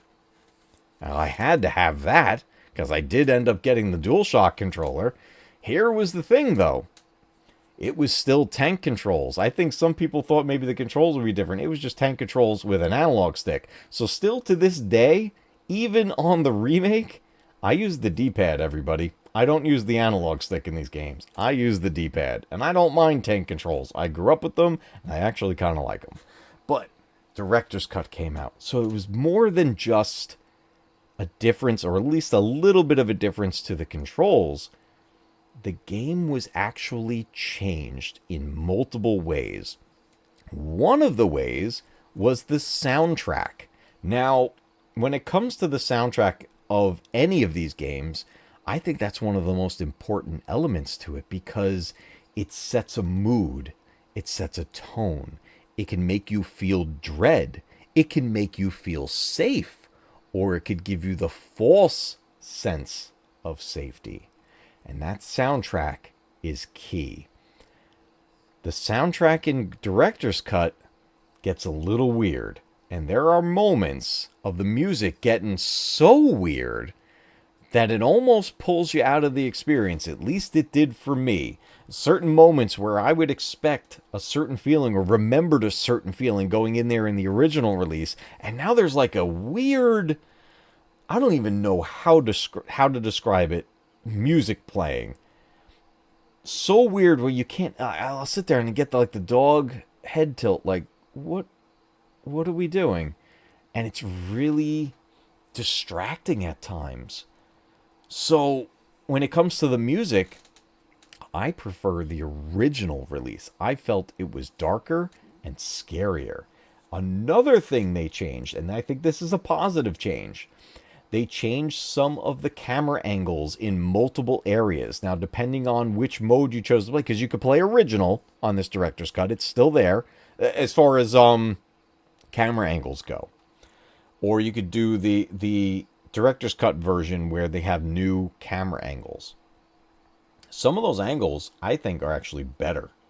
And some of them make it a little scarier because you're almost a little more obstructed in your view of what's around the corner, of where exactly you need to go. So I think they made some good choices with some of the camera angle changes. They also added in some alternate costumes for the characters, which is fun. It's always fun to unlock things like that, but some of these changes were right from the start as well, especially when it came to Jill's uniform, her Star's uniform. But I always did prefer the original when it came to that. So Director's Cut came out not all that long into the release of Resident Evil 1. It got the DualShock controller support in there, which is great. Gives us an advancement. We got a new soundtrack in there. And it was meant to basically enhance the experience of the game. For me personally, though, I ended up preferring the original release. So, Director's Cut, I'm actually going to place under the original release. I still love it, but I prefer the original, and that one is going to get the A ranking there. Now, before we get to remake, this next one is one that a lot of players have not played simply because of the platform that it's on. This is another handheld release. Nintendo DS released Resident Evil Deadly Silence. This is another version of Resident Evil 1. And this being on the DS obviously came out years later. This is based around the Director's Cut. And this particular version of Resident Evil 1 is phenomenal for multiple reasons. One, you're getting to play like the original release of Resident Evil. There is, PS1. By this time, when this came out, remake was already out. So to get another release of the original version of the game was pretty special. Now, the DS had the two screens. So with that, you had your gameplay on one screen, and then the other screen was your inventory management and your maps. So without going into another menu, you had this stuff right there to look at all times, which does actually make the game easier. So then they kind of had to balance that out. And what they did was they added in some changes to the puzzles. The enemy difficulty increased a bit. And there are new puzzle elements. There are these additional chests that you can open, that the chests themselves are an entire puzzle. And there's multiple of them throughout the game. And you get some good stuff out of these, so it's worth taking the time to do these. But some of them you have to come back for. There's certain things you need to accomplish before you can even get into some of these. So they added this whole other twist to a game that many players were already very familiar with, but they were able to make a new experience with it. And because of that, Resident Evil Deadly Silence became a phenomenal version of the first Resident Evil. So, where does this one land? I am so sorry. I keep losing my voice here a little bit. Excuse me. Where does this one land? Well, for me, Deadly Silence is actually one of the best versions of Resident Evil 1. So I'm going to bring that up. I'm actually going to... Oh, boy. I think this is going to be our first S tier right here. There's one that's definitely going to go into S tier, and I think you guys all already know which one it's going to be. But I think Deadly Silence is our first S tier game, and I think that's pretty impressive considering it's a handheld. This is a Nintendo DS game, and so many players did not get a chance to play this one because they didn't have a DS. But let me tell you, if you can get your hands on this game, you can play emulated versions of it. It's a little funky because it's meant to have the touchscreen and all that stuff and the two screens. But if you can get your hands on a copy of Deadly Silence and actually play it on a DS or a 3DS, it's so good. It is one of the best versions of Resident Evil 1. Now, let's jump into, oh boy, Resident Evil Remake. This game, guys, came out on the Nintendo GameCube. This was the reason why I needed to have a GameCube. When it comes to remakes of games, and I still stand by this to this day, this game set the bar for me when it comes to remakes, not just in the Resident Evil franchise, remakes altogether. What they accomplished with this was they kept everything that made the original fantastic and then amped it up to 11 and then added more on top of it. Not just for the sake of adding more to truly build the story more and build more lore. We ended up getting new characters. An entire family was put into this game, the Trevor family, and we get Lisa Trevor, who became one of the scariest characters in the entire franchise. We find out how the Spencer Mansion was built and why it was made the way it was. We get all of this information throughout while maintaining the solid story that we got all the way back in 1996. And when this 2002 release on the GameCube came out, this game brought back the fear. Every time you thought you knew what you were doing because you were thinking about the original, they knew. They knew you would feel comfortable in that moment. And that's when things would change, and change for the best. Not only do we get an incredible graphics enhancement, but the entire game expanded. The mansion is bigger. There are more areas to find. And with new characters and new storylines, that brought in new files to find with more lore to add to this story and build up just an amazing plot line that I think it's incredibly difficult for many franchises to maintain having a good plot line, especially when they do remakes and sequels. But this game accomplished it with flying colors. So Resident Evil 1 Remake on the Nintendo GameCube, which has since been ported to modern consoles. You can play this on the PC or your PS5, your Xbox One, all that stuff. It's on there. This remake was hands down one of the most phenomenal experiences I ever had, and that is why I am putting Resident Evil 1 Remake as an S tier game. It is, when I go S tier, I mean that's must play for any Resident Evil fan. That's a must play. Now we're moving on to what is my absolute favorite game of all time. I actually grabbed a screenshot of the GameCube edition because that happens to be my favorite port of the game. But the original game on the PS1 it's my favorite game of all time. Resident Evil 2. And look, we're going to jump the gun a little bit here. Resident Evil 2 is going S tier. I don't even care. S tier, Resident Evil 2, the original. This game, when I played this after the first one and after having such an amazing experience with the first one, this game took everything that was great from that first one, enhanced it, made it better, and has what I still consider to be the best story in the entire saga of Resident Evil.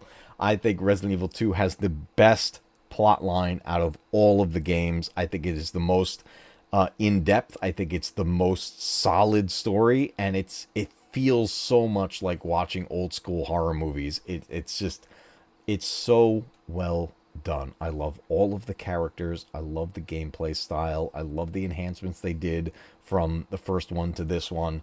I think they nailed it. This game, for me, is about as perfect as it gets.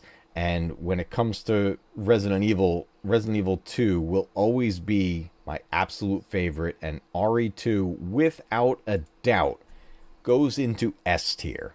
I love that game. Now, with loving that game so much, and already having played a remake of 1 for years, I just desperately awaiting a remake of RE2, especially with it having been teased so heavily in Darkside Chronicles. That was my first hint at what a remake of RE2 could be like. So I've waiting all these years until finally,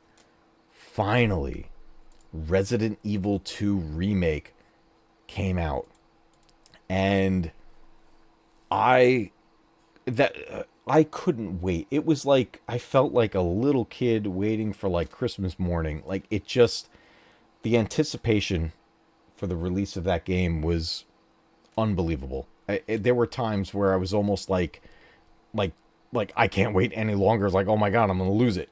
This was my most anticipated game ever. And then it finally came out, and I got to play through it, and I have since played through it. Jeez, so many times. I have beaten that game so many times. It's just, and I still come back to it constantly.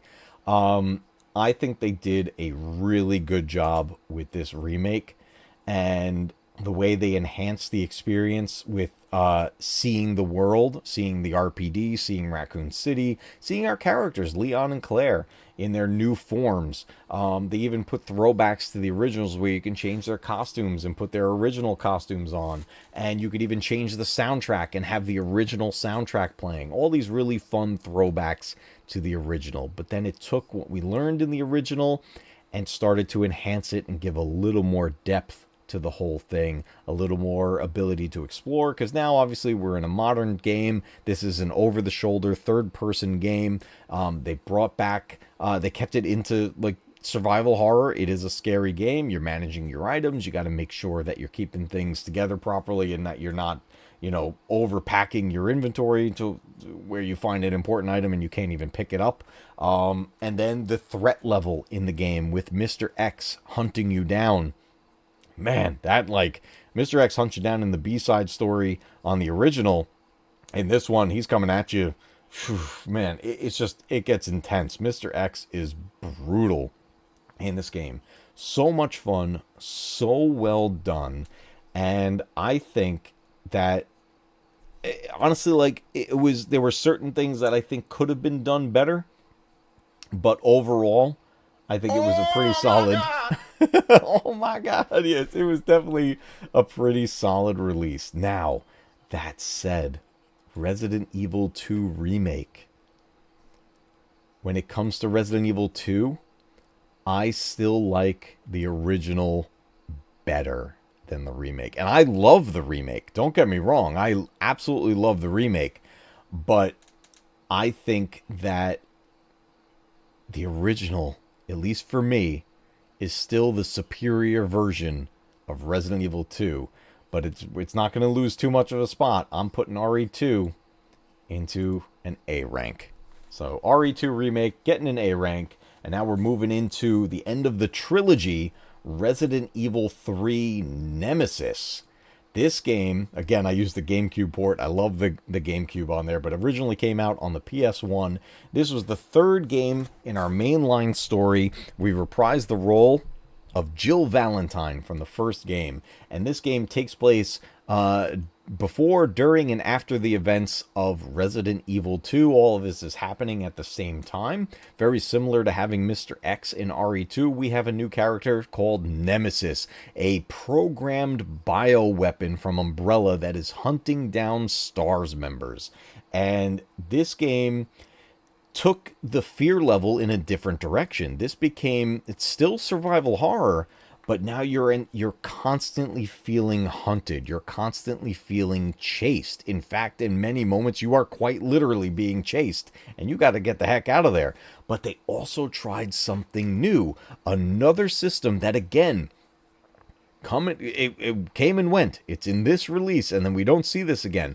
You get these moments, the screen will flash, and now you have to make a choice. Are you going to go this way or that way? Are you going to fight that monster, or are you going to run away? All kinds of stuff like that multiple times throughout the game that alter your experience. And depending on which ones you choose and which order you do them in, you get different endings to this game. Emotional damage. Exactly. Emotional damage from not getting the ending you thought you were going to get, and now you got to replay the game and make different choices to try to find the other ending. And that gave so much replay value to this game.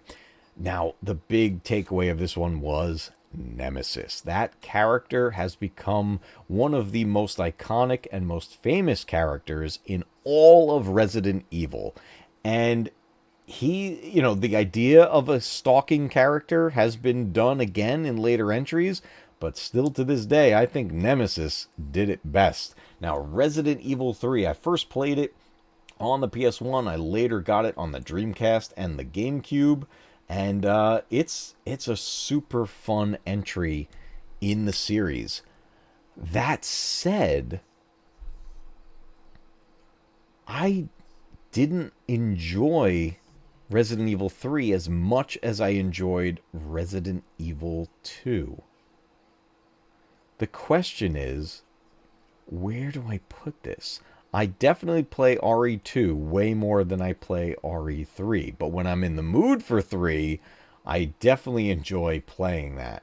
Now, I think what I'm going to do is I'm going to place RE3 Nemesis as an A rank. And that is because Resident Evil 3 Remake, I have certain feelings about this game. A lot of people hate this remake. I don't. I don't hate it. I think it's a really fun remake. I've replayed it many, many times, and I still come back to it very, very often. That said, there were so many missed opportunities in this game because Resident Evil 3 to begin with was a much shorter game because it was faster paced. And then Resident Evil 3 Remake cut out scenes from the original and left them out. Entire areas were completely cut and not used, which ended up making the remake even shorter. And it is very fast-paced, and Nemesis is coming at you, and there's ways to try to fight him and everything. It was a good spin on the whole storyline of being chased by Nemesis, and I think overall it was handled well. But I think the original did it better. I think the original RE3 is the superior version of the third point in this story. And that being said, I'm going to put Resident Evil 3 Remake in a B rank here. It's definitely not mid-tier. It's definitely far above mid-tier.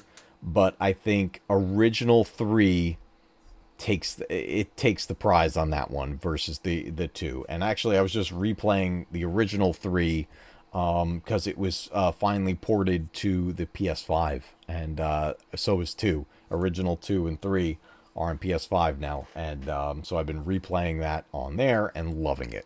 But that said, I really enjoyed Resident Evil 3 Remake. I think it's a fun remake, but there was a lot of missed opportunity in there. It had so much potential, and unfortunately, a lot of that potential was missed. All right, we're coming down to it. We're getting real close. Next up, we're going to talk about Resident Evil Code Veronica. Now, I have this separated because there are two versions of it. Code Veronica originally came out as an exclusive on the Sega Dreamcast, and was the reason why I had to have a Sega Dreamcast. So I got Code Veronica, played through this game, and absolutely loved it. You get to reprise the role of Claire Redfield, and then halfway through the game, you get to play as Chris Redfield. And then we get some new characters, a whole new storyline, and it was an amazing experience on the Sega Dreamcast. And this had, it amped up the graphics, the cutscenes looked amazing, the sound quality was great, the player movement, it was still tank controls, but the movement felt a lot smoother. And this one overall was such a fun game, seeing where Claire went after Resident Evil 2, after Raccoon City was destroyed, seeing where these characters went. And it was one of those games where right when you thought you were reaching the end, it turned out you were just at the midway point and you switch characters, and it was just so much fun. Things are going a little bit weird. Things are getting a little bit weird because Code Veronica turned out it was an incomplete game.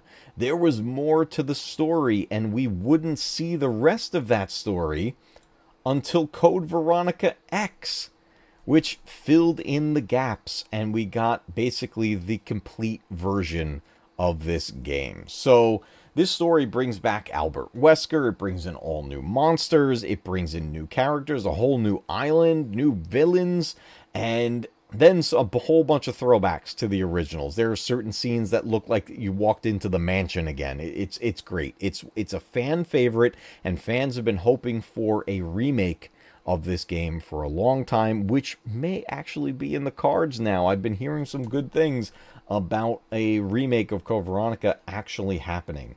So where do I place these? Well, Code Veronica X being the more complete version of the game is going to get a higher ranking than the other.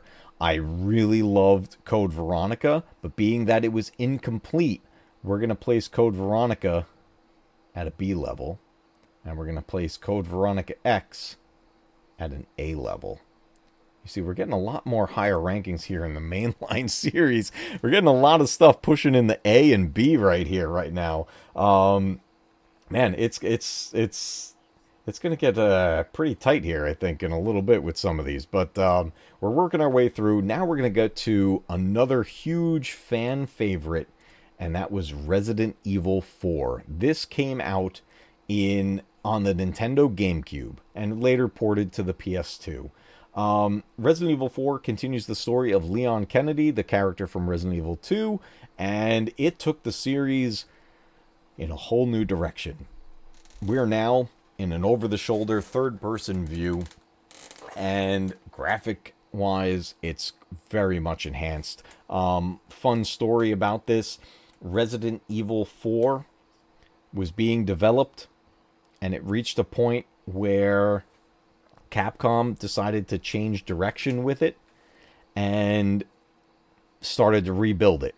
But they kept what they were already working on, and what originally was going to be Resident Evil 4 became Devil May Cry. And that's one of the reasons why there's a whole castle set piece in Resident Evil 4. It was a different type of style. They were moving in a different direction. And because they decided to change directions, we ended up getting the Devil May Cry franchise, which is awesome. So I think as fans, we won. So Resident Evil 4 being on a brand new system, being a whole new start to the storyline, this brought in way more fans to the franchise. In fact, for a lot of Resident Evil players, this was actually the first game in the franchise that they played. So many players started with 4 and then would eventually go back and try the other ones. But it's definitely an interesting path that they took with this. We're not dealing so much with really zombies anymore. We're dealing with mind control and a hive mind element, and a guy that's basically like this, He even looks like the Emperor from Star Wars, controlling this whole village of people and messing them up. So they're kind of like zombies, and they have this. They're not infected with like the T virus. Now it's this plagas, is this parasite that goes into them, and it's controlling their mind and their body, and they just, this whole village becomes absolutely insane. It brought in the chainsaw characters. This guy was with a bag on his head, and he's got a chainsaw, and this guy would take you out like crazy. We get a whole bunch of new weapons. We get a new inventory style. We get a merchant in the game, which would become such a fan favorite, and the merchant selling you items and upgrades and all this stuff, so it's a huge part of the game. And you're playing as Leon Kennedy, who is now a special agent for the President of the United States, and the storyline is the President's daughter has been kidnapped, and you're sent as Leon to go get her back, and you're on this whole mission to do this. Now, with that said, this was a big start of pushing this franchise into more action rather than survival horror. That said, this game still has an inventory system, and you do have to be careful with it and make sure that you keep things fit into your inventory properly.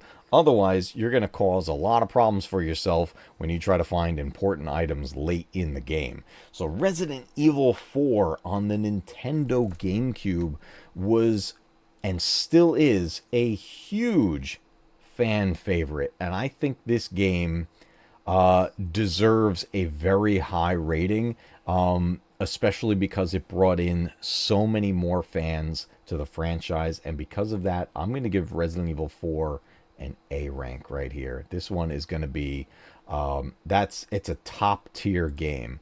Now, that said, and some people may question this, how did that not get an S? Here's why. Resident Evil 4 Remake. I feel like this game took what was already damn near a masterpiece and made it even better. I love Resident Evil 4 Remake. I think this is one of the best remakes, if not, I think this is the best remake since Resident Evil 1 on the GameCube.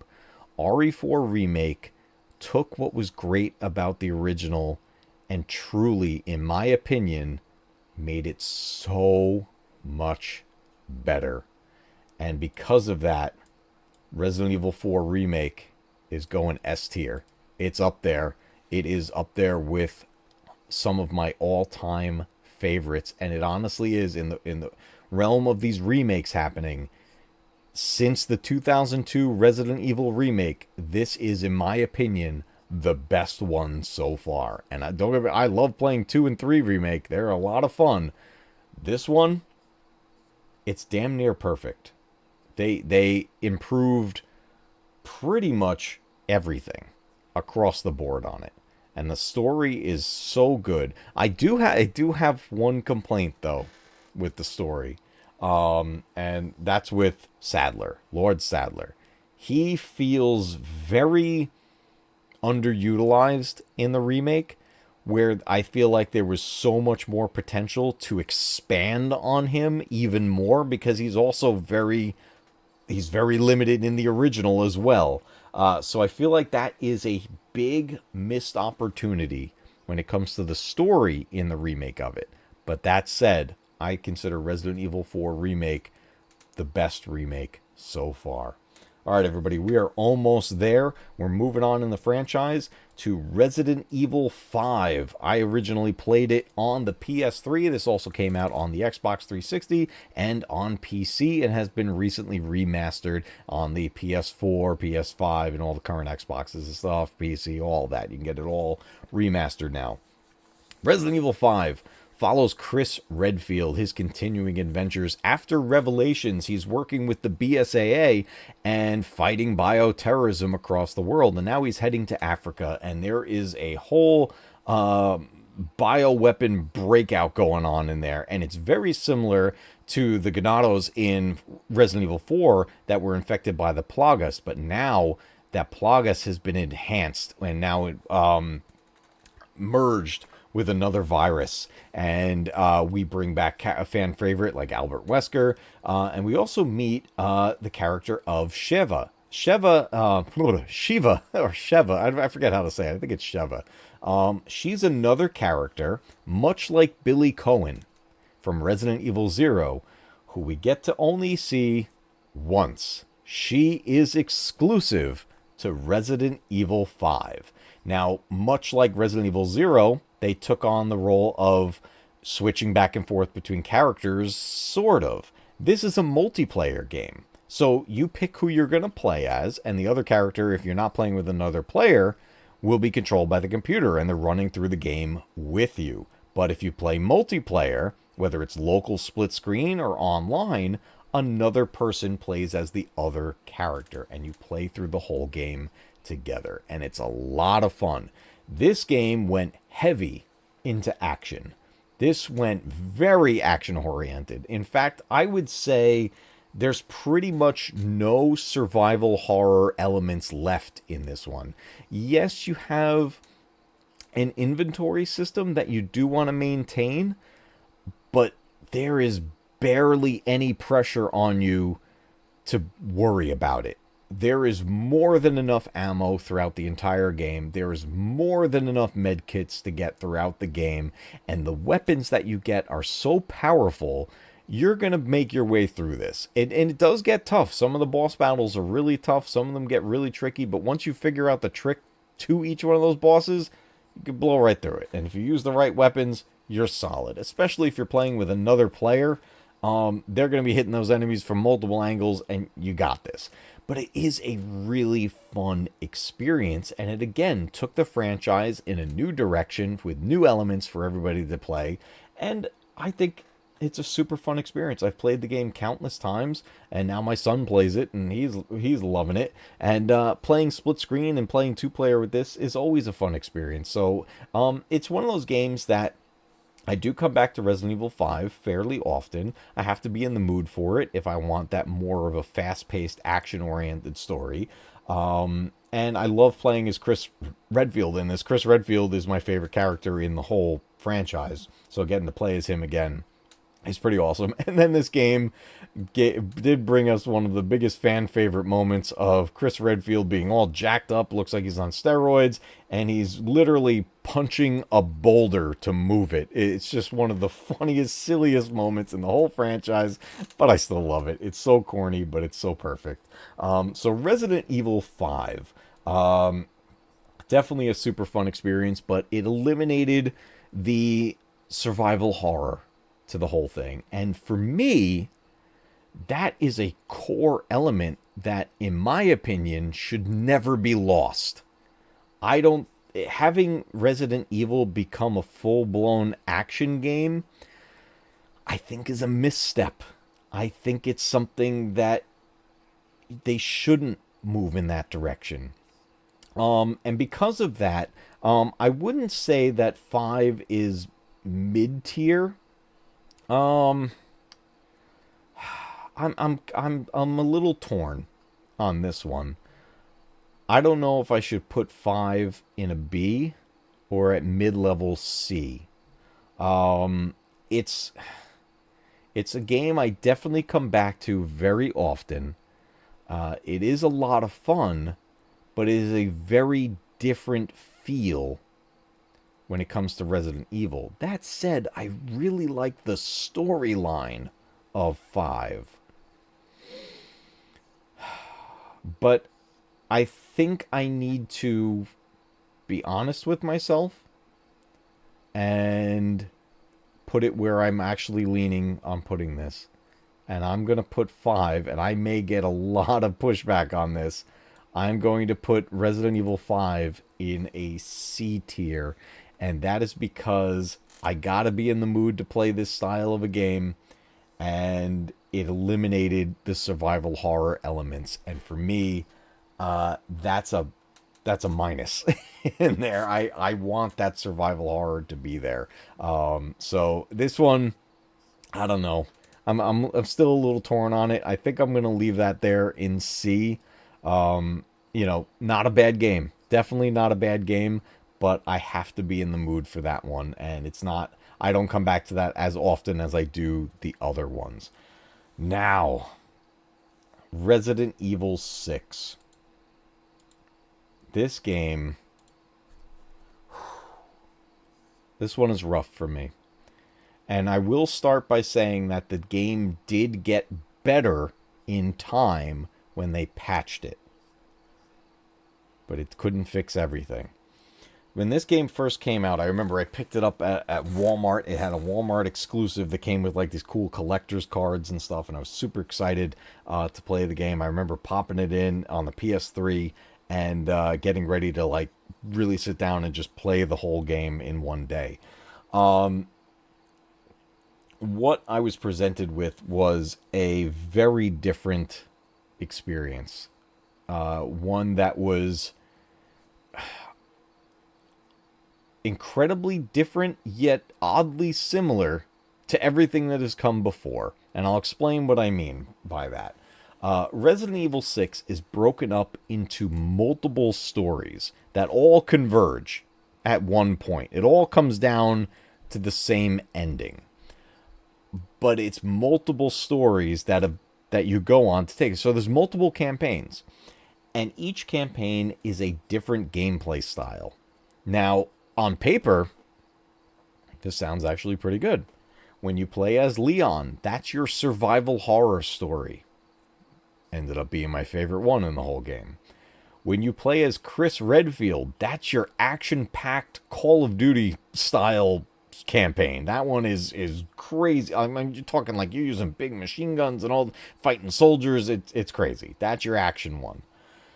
Then you play as Jake, and he's also there with Sherry Birkin. She's grown up at this point. And that one plays similar to Nemesis, to Resident Evil 3. That story element, that campaign has a creature that is stalking you. So it's very similar to Nemesis. And that's pretty cool. And then your other campaign, you play as Ada. And this one is like spy, espionage type stuff, conspiracies, and all this government stuff and everything. And so each one of these campaigns plays completely different from each other. And like I said, the story all converges at the same point. It all comes together. It does all end up working out.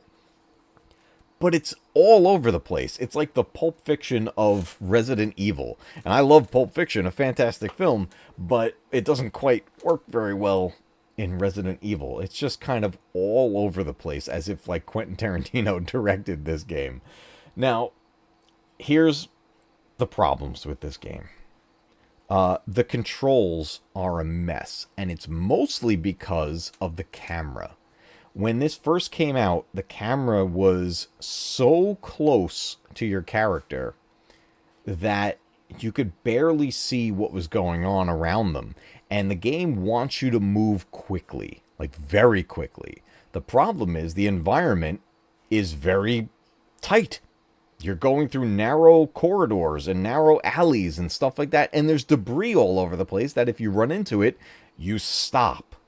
So as you try to move as fast as the game is trying to make you move, you're getting interrupted constantly. And it's a frustrating battle. And it's because the camera is so close.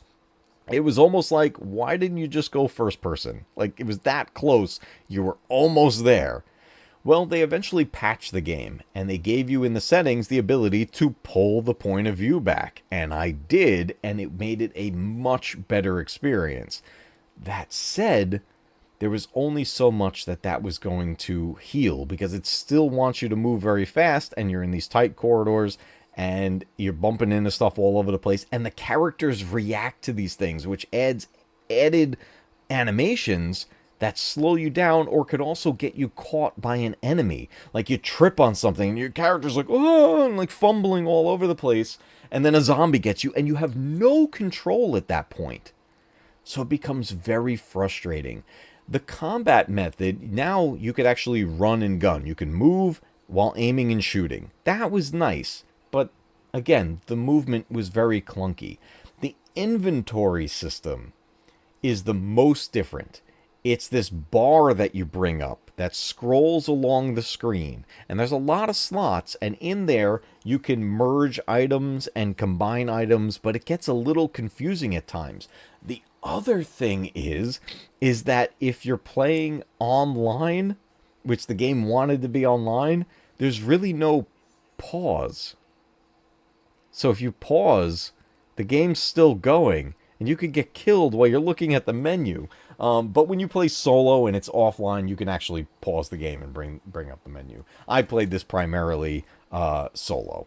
But this game did bring in a whole big storyline where we started to head back in the direction of Umbrella. We're seeing familiar characters like Leon and Chris and Ada. We see Sherry Birkin, who we hadn't seen since Resident Evil 2 when she was a little girl. Now she's all grown up and working for the government and trying to, fight against bioterrorism as well. It's an interesting storyline. Chris is now part of this military group, and it's... Leon is still working for the president, but, there's after a virus outbreak, the president gets killed, and now he's looking for the people that started the outbreak at, like, this college campus that where his storyline takes place in initially. And it's just it's all over the place. The story is all over the place, so it's tricky to follow. The graphics look really nice. The graphic style is very nice. It's especially Leon's campaign. It's dark. It's creepy. It definitely feels more like a survival horror game.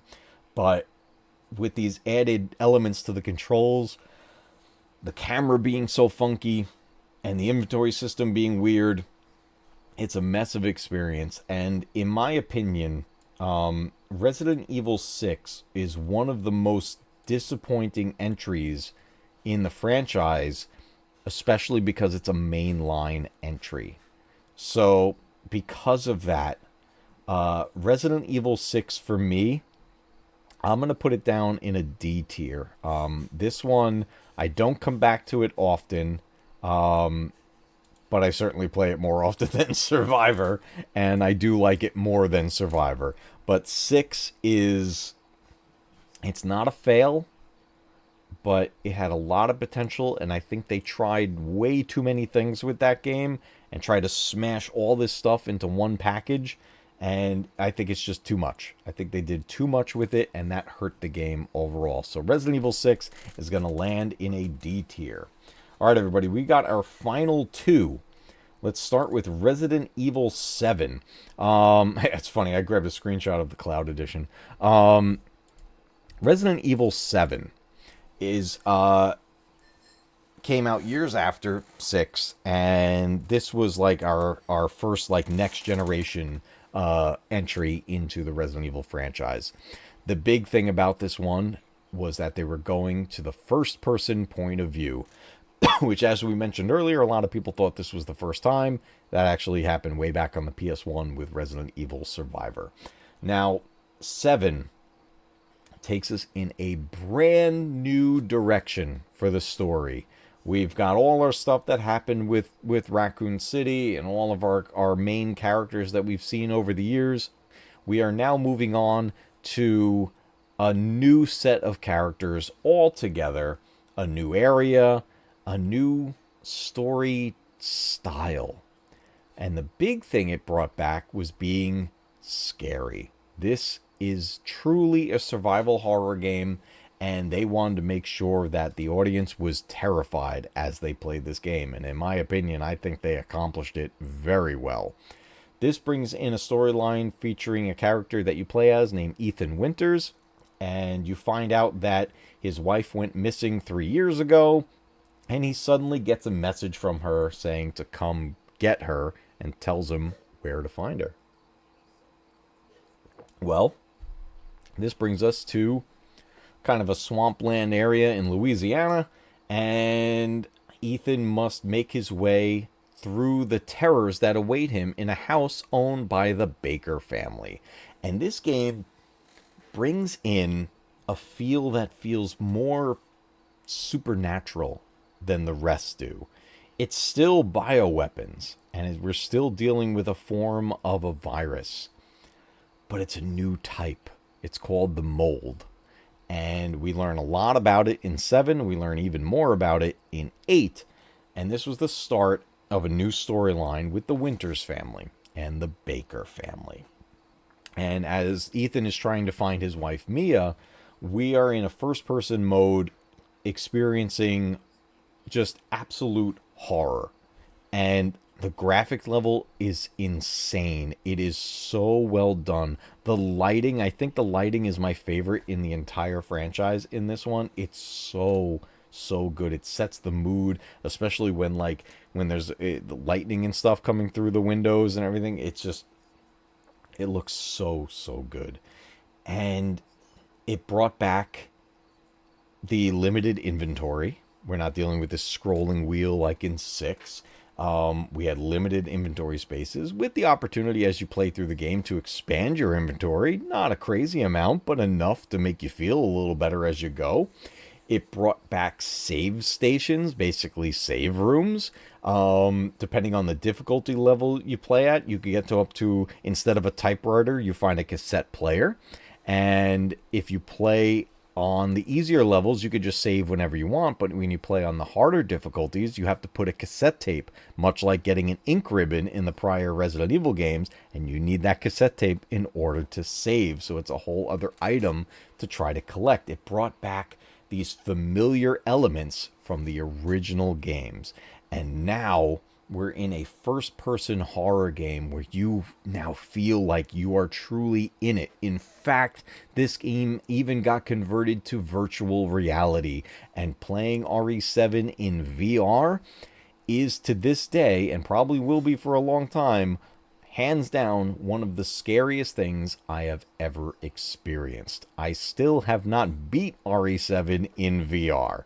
I have beat it many times just playing it normal, but in VR, it is a lot to take on.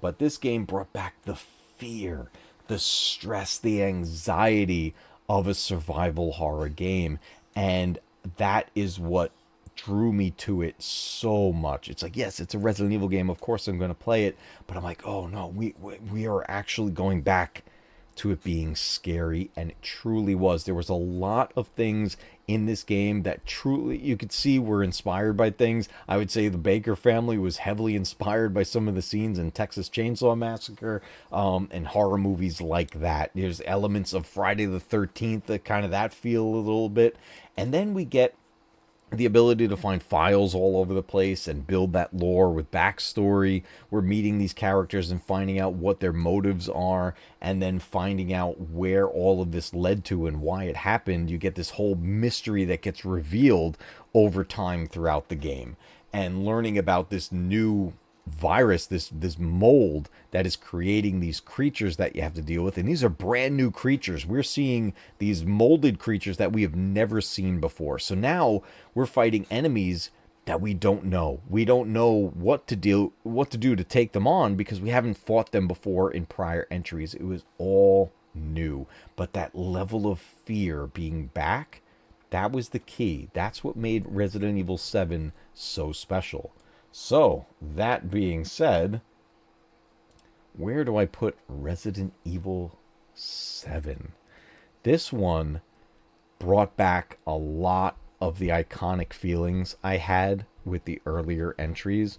This is one that I feel like truly brought the franchise back. And for that, I am incredibly thankful of this title. And I replay RE7 very often. So with that said, for me, Resident Evil 7 is an S tier entry in the franchise. Now, I know a lot of people won't agree with me on that, but again, this goes by like my personal experience with the games and how often I come back to replaying them, and 7 is top of the list when I go back to play these games. All right, everybody, our last entry in the Resident Evil franchise to this date is Village. This is the follow-up game to 7. We continue to play as Ethan Winters, and we push the story forward to find out what the heck was going on with this molded why did this all happen? Why did Ethan and Mia go through what they went through? But now, the direction this game went in, it still blows my mind every time I replay this, because it's horror on another level. Now Ethan and Mia, they get through this, they get through 7, and it's been some time, and they have a baby. They have a baby named Rose, and we find out they've been moved to an area for safety by Chris Redfield. Chris Redfield moves them to a new place where they could raise their daughter. And they've been through military training. They've been through combat training. So now they're both amped up, right? They've been through training. So now it's not just these just regular, citizens. Now they got some skills. And all hell breaks loose pretty quick and puts us down a path where we have no idea why what just happened. We're at a point of this game where at the start, we're led to believe that Chris Redfield is possibly a villain in this. Now, Chris is my favorite character in the whole franchise, and when this happened, my jaw dropped. I was like, where are we going with this, and what are we about to do? Well, we're back to the first-person point of view. Later, the game was updated, and you could play in third person if you like, which is a lot of fun, but I think the game still plays at its best in first person, but it is really fun being able to play in third person if you like that. Ethan is better equipped. He's more familiar with what he's going to have to deal with. So some of the shocks that would get him in 7, it doesn't hit him as much in 8. He's just kind of like, at this point, Ethan is like fed up with this stuff. He's like, why do we keep going through all of this? And we meet a whole new set of characters in this village. It's called Resident Evil Village. And in this village, there is a main villain, and then that villain's henchmen, we'll call them the mini-bosses, are the heads of these different families around the area. And you have to work your way through all of them to eventually get to the big boss. And these new characters are insane. No, I can't like it. Oh, some people didn't like it. Some people liked it a little too much, like Lady Dimitrescu. When Lady Dimitrescu was revealed, some of the responses from portions of the fandom were, well, they were, let's just say, inappropriate in many ways. For those who were around looking at the stuff coming out about the release of this game prior to it coming out, speculations, theories, all this stuff, so much of the focus was put on Lady Dimitrescu. And I'm not going to talk about what people said. Feel free to look it up. It's all out there. You're going to hear and see some really weird stuff. Some people are into some things, and some people aren't. So go look it up on your own if you like. And check out what people said about Lady Dimitrescu in Resident Evil Village prior to its release, and then especially after its release. But you go through these different characters. She's one of them, and it turns out, like, this is where things got really weird in the franchise. Like, we're used to fighting, like, zombies and stuff, right? This game has vampires and werewolves. They call them lichens. And different types of, like, creatures like that. And it's a big departure from fighting zombies. But I tell you, the lichens are pretty tough, and they're really cool when you're fighting them. They're tough to take down, too. It gets crazy. But you're dealing with different levels of horror. It's almost like classic monster movie levels of horror. But then there's a level that, in my opinion, is the scariest level of all of it. And you go into this house that's full of these dolls. And that's a thing that has always freaked me out, like, forever. Say what you will about that, but, you know, I'm part of the Chucky generation, and these creepy dolls really did creep me out, and getting through that section of the game was actually really tough for me. And then in that section, there happens to be also not a doll, but one of the most terrifying and disturbing creatures that I've ever seen in any game or horror movie ever, And it's in that same area of the game. And when that showed up on screen, I panicked and I had no idea what to do. And all I could think of was just run, run, run, run as fast as I can. At that point, you don't even have weapons. For those of you who have played the game, you know which creature I'm talking about. It's incredibly disturbing.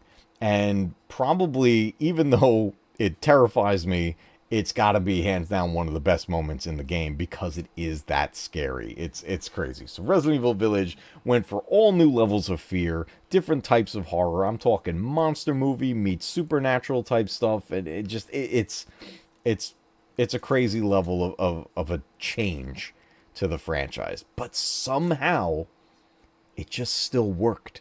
It still worked, and it continued our story of Ethan Winters all the way to the point where we did get DLC, where we get to play as Rose.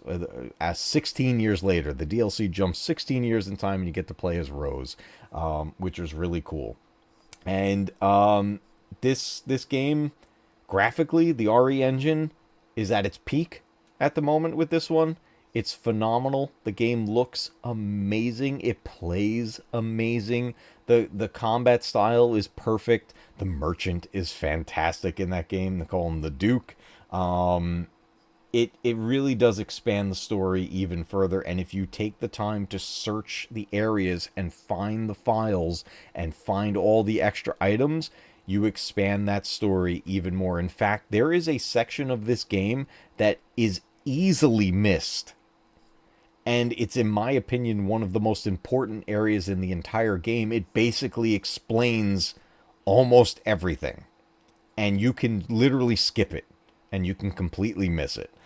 So explore. Explore these games when you play them. So that said, Resident Evil 8 or Resident Evil Village, where does this land on my tier list? Well, when it came down to it, between these two, 7 and 8, it's a continuation. It's a direct sequel. We're still playing as Ethan Winters. We're dealing with the story of the Winters family, Ethan and Mia, and now their daughter. I personally enjoyed 7 more than 8, but I still really, really love 8. So in that case, man, that line filled up. I'm putting 8 as an A tier. Yeah, I'm comfortable with that. We got a lot of A ranks in this one. But there you have it, everybody. My Resident Evil tier list, the mainline entries along with the spin-offs. And this is where I landed tonight. A lot of them landed in A.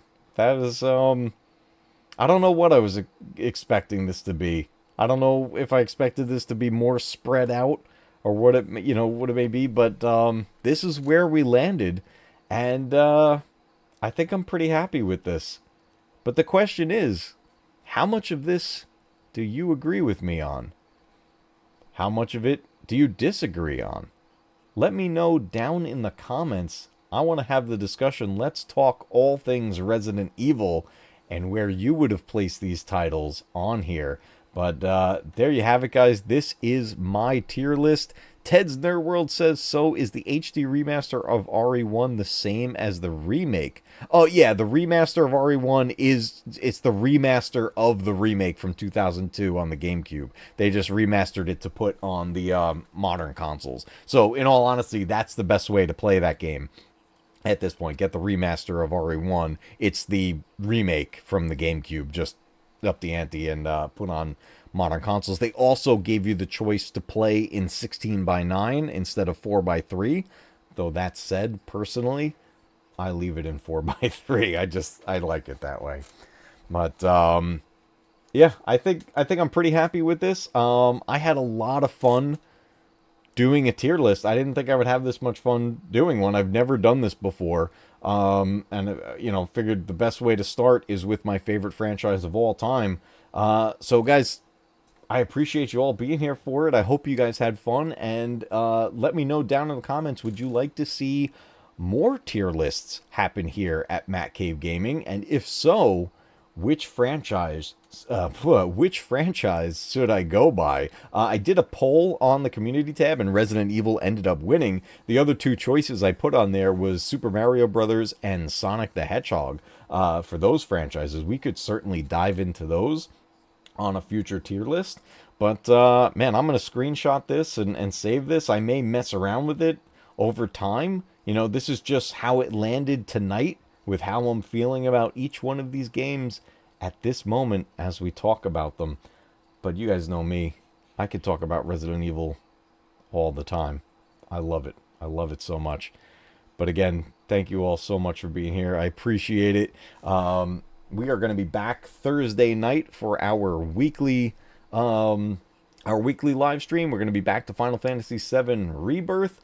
In the meantime, I don't know if we'll be able to fit in more streams. If we can, I definitely will. But until next time, everybody, remember, keep retro gaming alive, because one day your games will be retro too. Man, there's a lot of Resident Evil games. I had fun with this, though. Thank you all, guys, so much for being here. Have a great night.